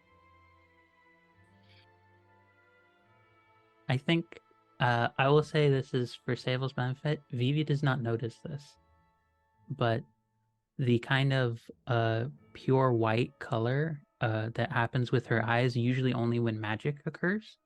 It does happen when Sable is like putting a hand on top of hers.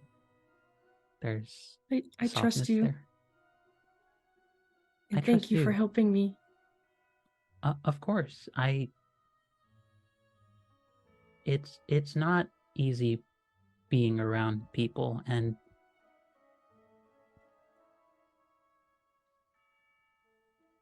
thank you for keeping me company the past few years, and I hope you'll keep keeping me company for whatever happens past this. I hope so too. And then takes their hand back and grabs their cup of tea. There's, I think, like a moment or two where it's that sense of like there is a tension maybe in the air. And then I think Vivi just pulls out of her bag another one of those little component packs. Says, "I do have a small surprise for you. I did happen to find more of the components for the blend you like." Oh, that is the best tea you make. Thank you. Yes, I nearly got poisoned by one of the components trying to get it. So I hope this is worth it. It's worth it to me. Well, not if you get poisoned, but you know what I mean. Yeah. And I think there is very quietly, I think Vivi thinks she says it quietly enough, but she doesn't. She says, "You're always worth it." And then says, "Okay, I'm going to go talk with Inluar about something. Are you sure you're okay? Do you need anything before bed?" I'm okay. What does Okay. mayor mean? It's basically just another kind of title that folks use if they're in a position of authority over a certain area. Sometimes words like leader, diplomat, they're usually just a term of saying this person is in charge of other people or has been given faith. People have placed their faith in that person to lead them in certain matters. Why is it different from princess? Princess usually has a royal lineage attached to it, or it has something about kings, queens, and that sort of thing. It's a different system. It's not normally, royalty isn't elected per se unless it's designed and established in that sort of format, whereas mayor typically comes from something more elected by people. Oh, okay. Thank you. And You're thank you for welcome. the tea. Of course. Good night. And good night. Walks down. On this episode of Six Moon Saga, Vivi teaches apparently capitalism and democracy and royal democracy as well. But she walks down, and where does she find Enluara? Exactly. And Luara is surprisingly moping in a corner. She is like there's the performance going on, there's music playing, and then she's just like sitting at a table. There's a mug of something that apparently she has pushed away. And she's just like sitting there and seeing the music and you know, not doing anything special, which might be the Vivi, weirdest thing that she's ever done so far. you watch a rare occasion in which Vivi starts undoing her braid and you see her hair is exceptionally long, but she's just like letting it flow out and sets down her bag, and you see takes off her cloak. She's a much bigger woman than the cloak and everything else that she hides. She seems to wear clothing intentionally to mask like her weight and her overall body shape and such. Mm-hmm. So how are you adjusting to being here? And Laura takes a jump and she says, well, I'd say there have been a few some things are a little odd, but I would say that it's well enough. Define odd. I'm kind of curious. She says that she looks a little palpably anxious with the people who are around, but she still has this, what is best described as a shit-eating grin looking at you. Yeah. Well, the people here are just, I don't know. Well, there's the gravity, and it's different, and it keeps me off balance, and it makes me feel strange. And then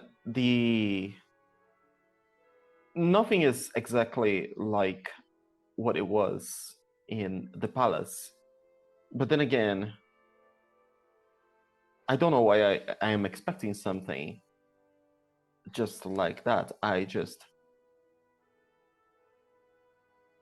She gives it a big sigh and says, I never got to go out too much, you see.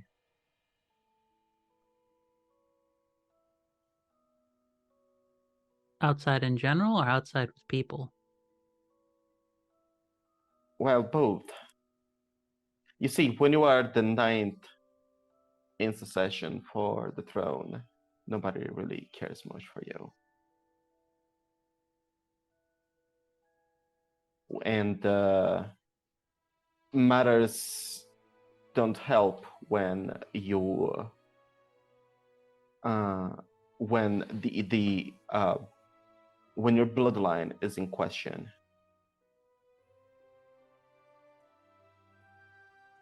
I may never understand how you worry about those kinds of things. Why they are important. It is who I am. I have grown up in this. This is all I know. It is important.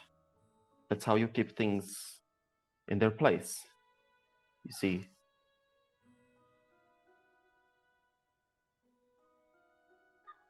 But things here is just they seem so out of place. It's hard to imagine that the civilization that sprung up on the moon came from down here. Why is that? Down. Why? Bloom is a planet, is a moon of arcologies. Everything must work. I'm perfect.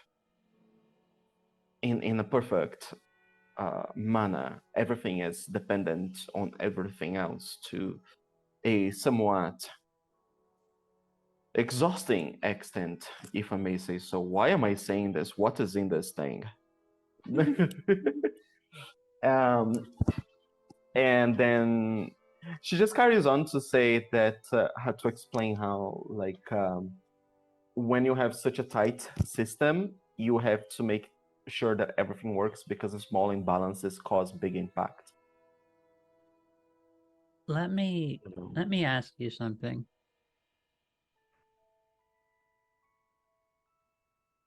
Have you ever noticed any of the bees or any of the little hives that are present on some of the roads whenever we're going by them during our travels?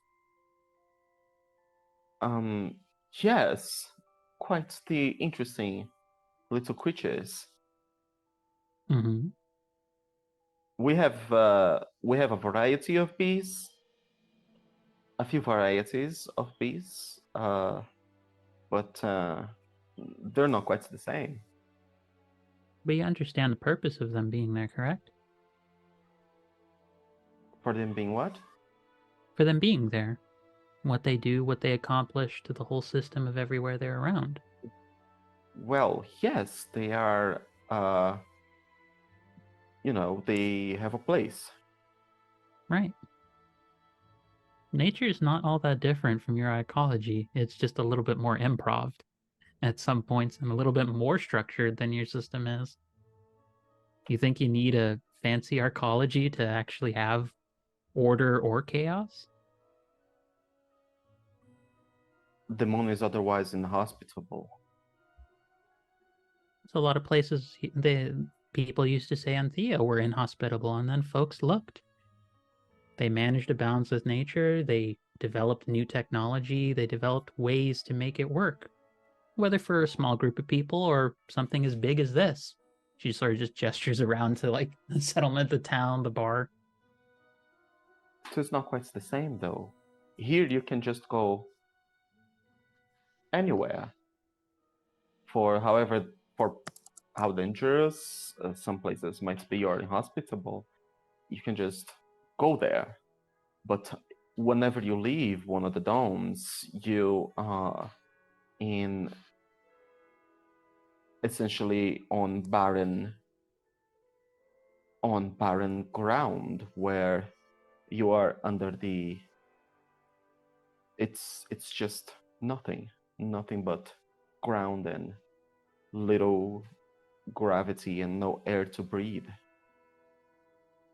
Let me ask you something. Do you think everyone's as trained as you are? Or as us, living around here? Well, obviously not. Right. So for us, spots that look dangerous but manageable to a bunch of other people, there's no way in any of the hells that folks would be able to live there. They can't even imagine doing that. Unless, of course, developments in technology, developments in magic, developments in magitech.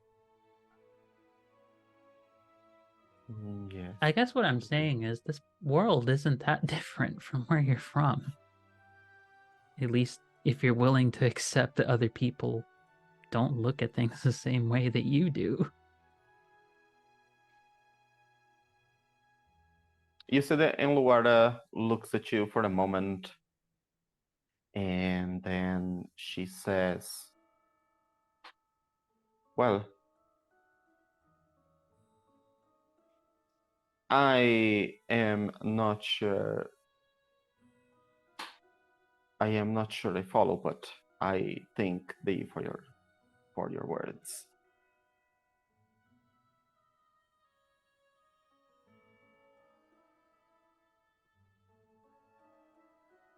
Everybody's as nervous as you are when they're somewhere they don't understand or they're not used to. It's okay to be nervous somewhere you don't know, you know? Enluara gives you a look, and for the first time she actually gives you a look, like maybe not the first time, but like one of the rare times she actually gives you a look that sees you for someone, for more, for like there's a little, it's as if she's trying to read you or I don't know. She's trying to understand you, and then she's just looking at you for a second, and then she says, "It is. I just thought it would be different here. It I is. I thought that No, not in that way. Yes. I just thought that I would not feel so out of place, but alas. Evie gets up and starts heading to her room, but she just whispers to you, "Here's a secret. I always feel out of place around people. Have a good night." And Laura, you just see her hair is down, and you notice the drink that you happen to have had earlier. It is gone, and she is waving to you goodbye with said drink. Why, you rascal? Yeah, and Laura sits there and stares at the music, and then she sits there for a moment to stare at the people. You know, the physical constitution is different because gravity and etc., etc., etc. And she's just like taking their time to observe the different colors and the different sounds and the smells. And, you know, she just starts tapping on the table, you know, to the music. And yeah, I could get used to this. And with that, everyone, sooner or later, finds their places to their rooms. After Should some we be doing the bonds thing now? It's Is that a actually thing people want to do? it's actually one thing that I wanted to lead into. Oh, I'm 'cause I think sorry. no worries, no worries. I think especially after these conversations, there seems to be that might be some bonds added or changed. And as all of you are retreating to your rooms, enjoying a restful sleep of night, next to regaining any hit points or mind points that you have expended, you can regain those. And at the end of a resting scene, you may do one of the following regarding bonds. You can create a new bond towards someone or something. You can add a new emotion to an existing bond, or you can erase an emotion from an existing bond and replace it with a different one. Is there anyone who wants to do one of these at the end of the resting scene? I would like to move my bonds around. So what is the rule around the bonds? How many can you have? You can have a maximum of 6 bonds in total. And with every bond, you can have up to 3 emotions, one of each pairing. Okay. So only one? Like we can change only one? Is that it? Yes, you can either create a new bond, add an emotion to an existing bond, or erase an emotion from an existing bond and replace it with a different emotion. Yeah. So you can create a new emotion, is it? Is that what I'm understanding? Yes, you could also, like, if you have an existing bond, like you have already one bond with one emotion selected, you could pick another emotion from one of the other pairs in that bond. So, for example, let's say you already have a bond with admiration, you could add an emotion of loyalty or affection to it as well. Okay. And when you add a new bond, you also pick one emotion for that new bond. Okay.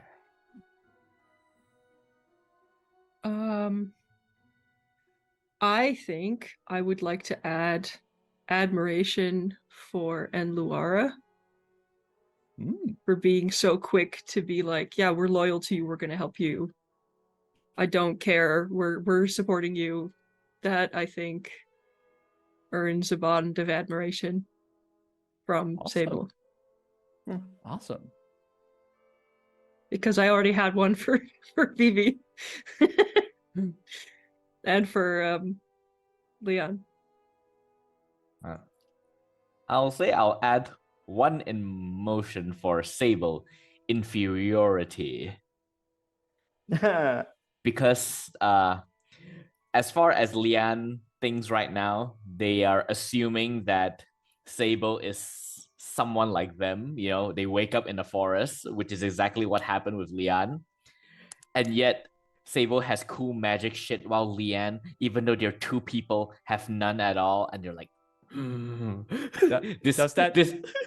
Does that mean that you're changing the emotion from admiration to inferiority? Because of these pairings, admiration and inferiority, they are a pair. And for each bond, you can only have one of a pair. So you cannot have admiration and inferiority at the same time. It has to be one of the two. Like if you had admiration beforehand, you can now use this chance to change it to inferiority if you want to, but you can't have them both at the same time. Okay, so this just means that now I have both inferiority and mistrust on Sable. Okay. Okay. Wow, okay. Jeez. The mistrust was from like last time. I thought I forgot that it takes away the same pair, so now okay. Wow. They haven't done anything to you. Exactly, they did nothing. No, I'm just kidding. Like, sure, they've got cool magic, but they also can't run without falling over and looking like a deer. Oh. Yeah, that's where the mistrust come in. It is an act, a ruse. Take the sap away, you'll find out very quickly. It is not.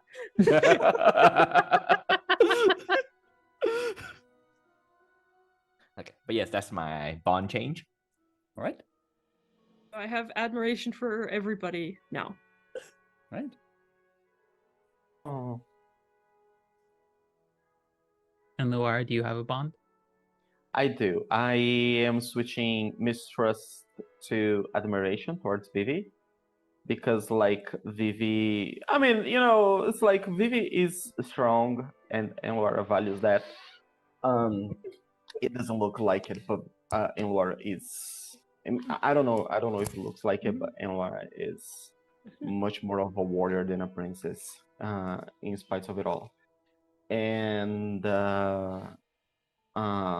she sees strength, you know, and then she just sees a different type of strength. And so the bonds towards Vivi now are loyalty and admiration.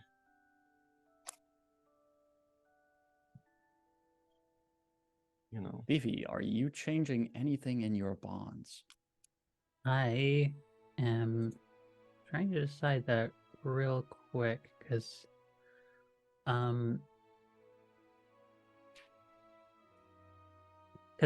torn between two, and I would actually like Sable's input on this as well, if that's okay with you, Nev, because part of me was thinking of moving admiration to affection, but also was thinking of admiration to and Luara as well as adding that. Those are the two options I'm sort of mixed between. It's more a matter of like, what is your comfort level about that being part of the dynamic right now? I mean, it's up to you how far you think Vivi has realized her feelings and wants to go in.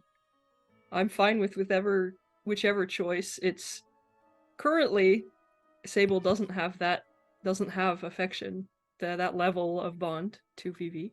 That's up to you. Yeah.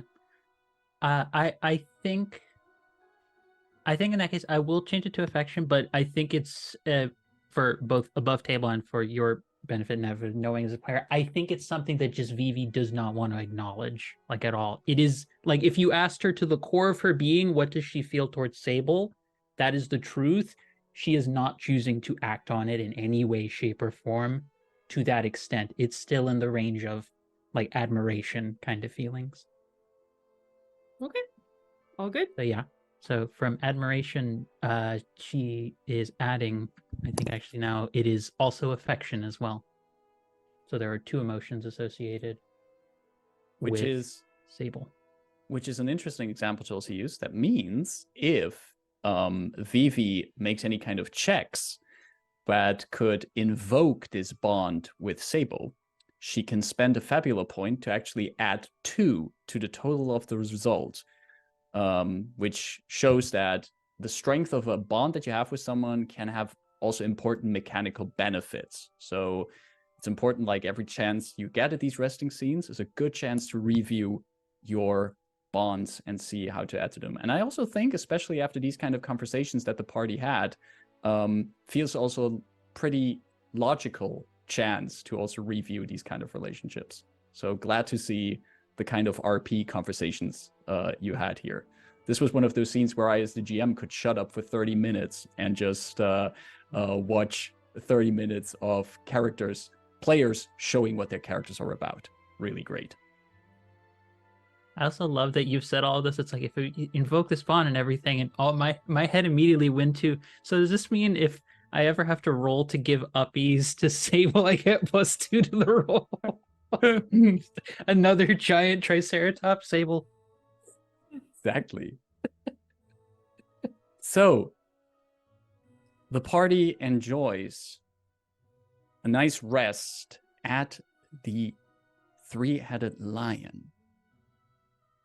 However, some of you have a more restless sleep than others. Yao and Yuan. Okay. What is the sleeping arrangement for the two of you? Are both Yuan and Yao in the room they have? Is one of them outside? What's the arrangement? Oh no, they are both in the room, and they are not sleeping in the bed provided. Yuan is curled up in the middle of the room, and Yao is sleeping against her side. Gotcha. Well, Yao. In the night, you wake up. You fell asleep, curled up next to Yuan. But you wake because you feel a lack of warmth next to you. The fox is no longer at your side. Instead, you open your eyes, and she is sitting in front of the window, looking out. She notices that you are awake and looks over her shoulder, and then gesturing with her head, beckons you to come over to the window. Right, Yao gets up and walks over and looks out the window as well. You look out, and at first you look downwards at the streets below, and it's the middle of the night. There's no one out. The lanterns are alight, but you don't see any people out in the streets. You then notice that Yuan was looking upwards towards the night sky. I look up as well, following her gaze. The usual stars up there. You have seen the night sky multiple times. You are a child of the wild. You have slept underneath the night sky many times. You know where the stars are. You know where the moons are in relation to each other. You're pretty sure that somewhere out there, one of those brighter dots is probably the moon from which Enluara comes, along with the other moons. Yuan, however, is also looking towards that one place that appeared 10 years ago. A red stain on the night sky in the distance. Visible to everyone here on Thea, it happened since the moonfall. Just this trace of where there was once the sixth moon. This one thing that you have heard. These people from Thea and from the moons worked together to make. And then it broke. You've seen it many times before, but now as you see Yuan stare at it, it feels to you as if there's a certain glow to it, one that wasn't there before.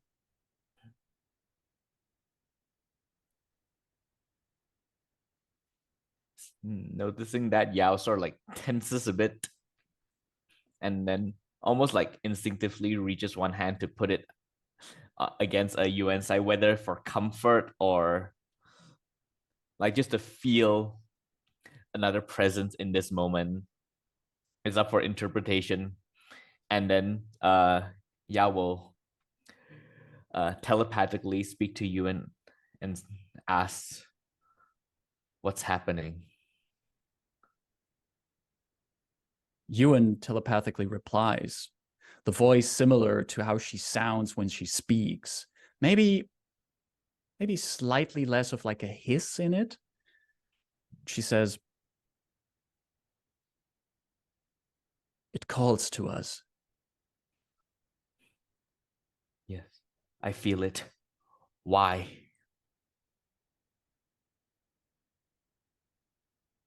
Something. As it looked down towards us. There is something up there.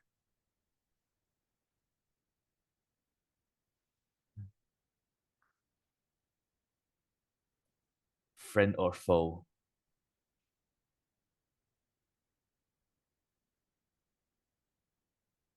Maybe even both.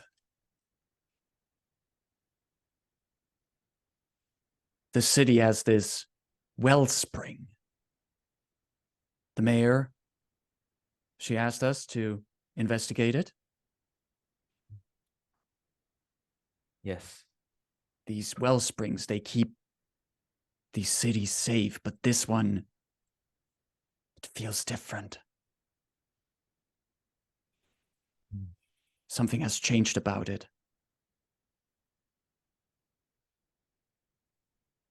Perhaps we should check. Not alone, though.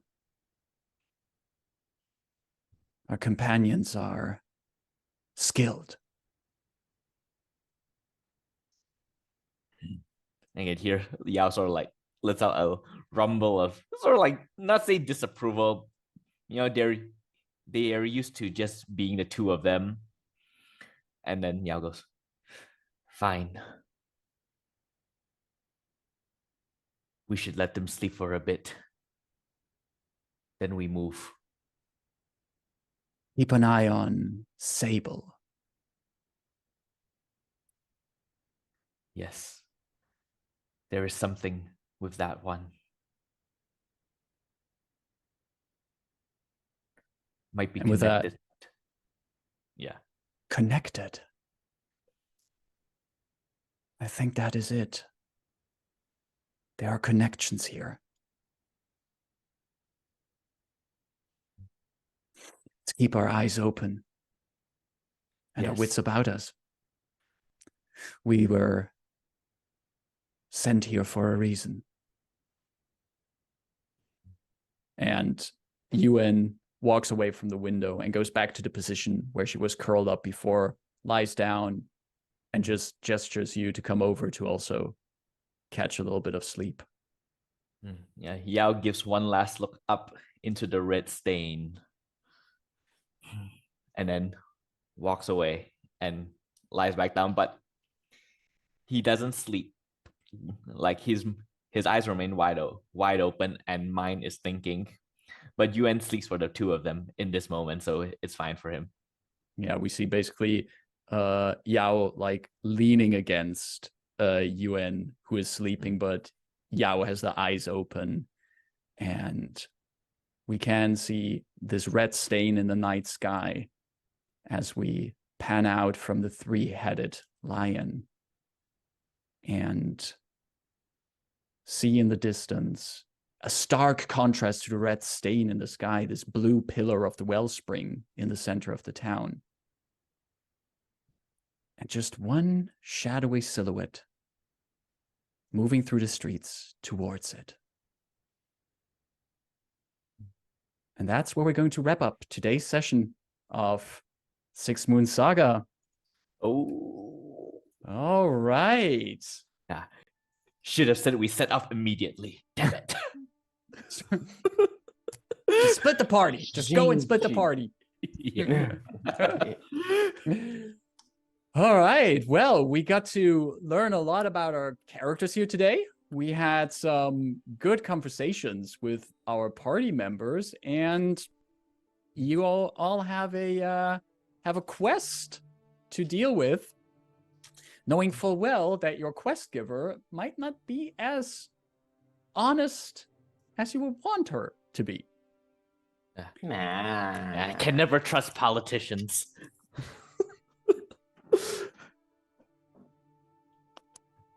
We will return to this adventure next week, but before I let all of you go, I want to give all of you, first of all, a big thank you for being here at the table, and a quick chance to tell all of us who you are, where we can find you, and we'll start.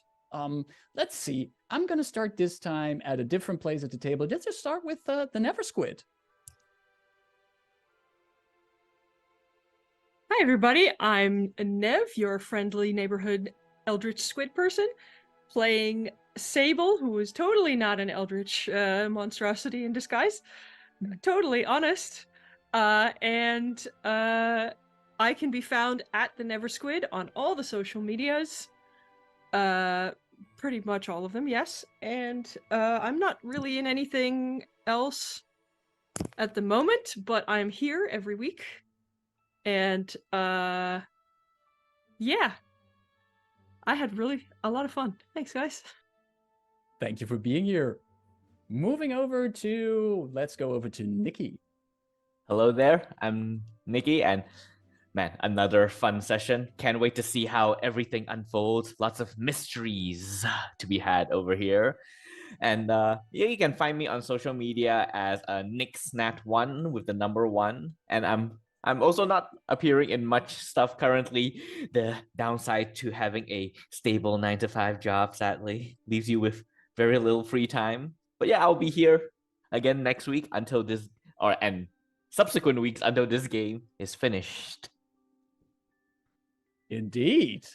Thank you. Angela, who are you? Where can we find you? What's awesome about you? Gosh,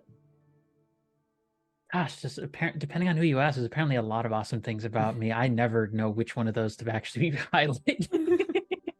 Hello there, folks. My name is Angela Lemos Mogrovejo. I use she, her pronouns. I've been playing Vivi Olmos. Wow, this session was a lot of different things I didn't expect.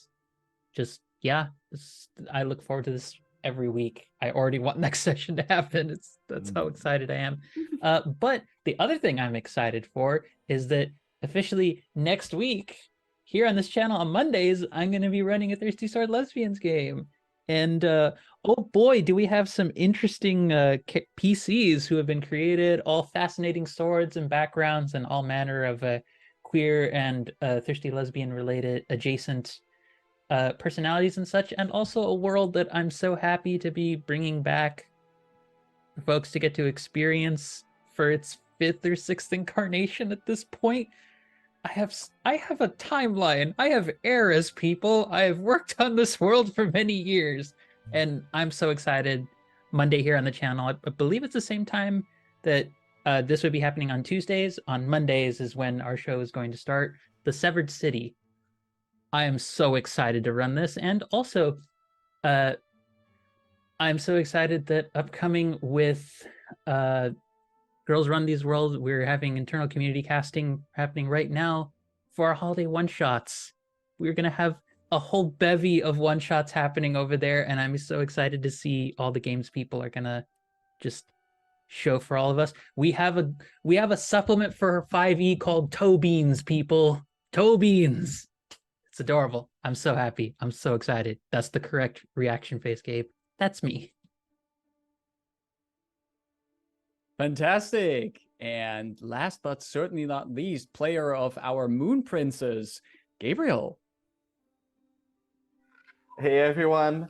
So, well, I'm Gabriel, and it was amazing. The session was holy moly. Yeah, I'm everywhere out of the internet with the gift of Gabe's, and I'm making games and I'm running games as well.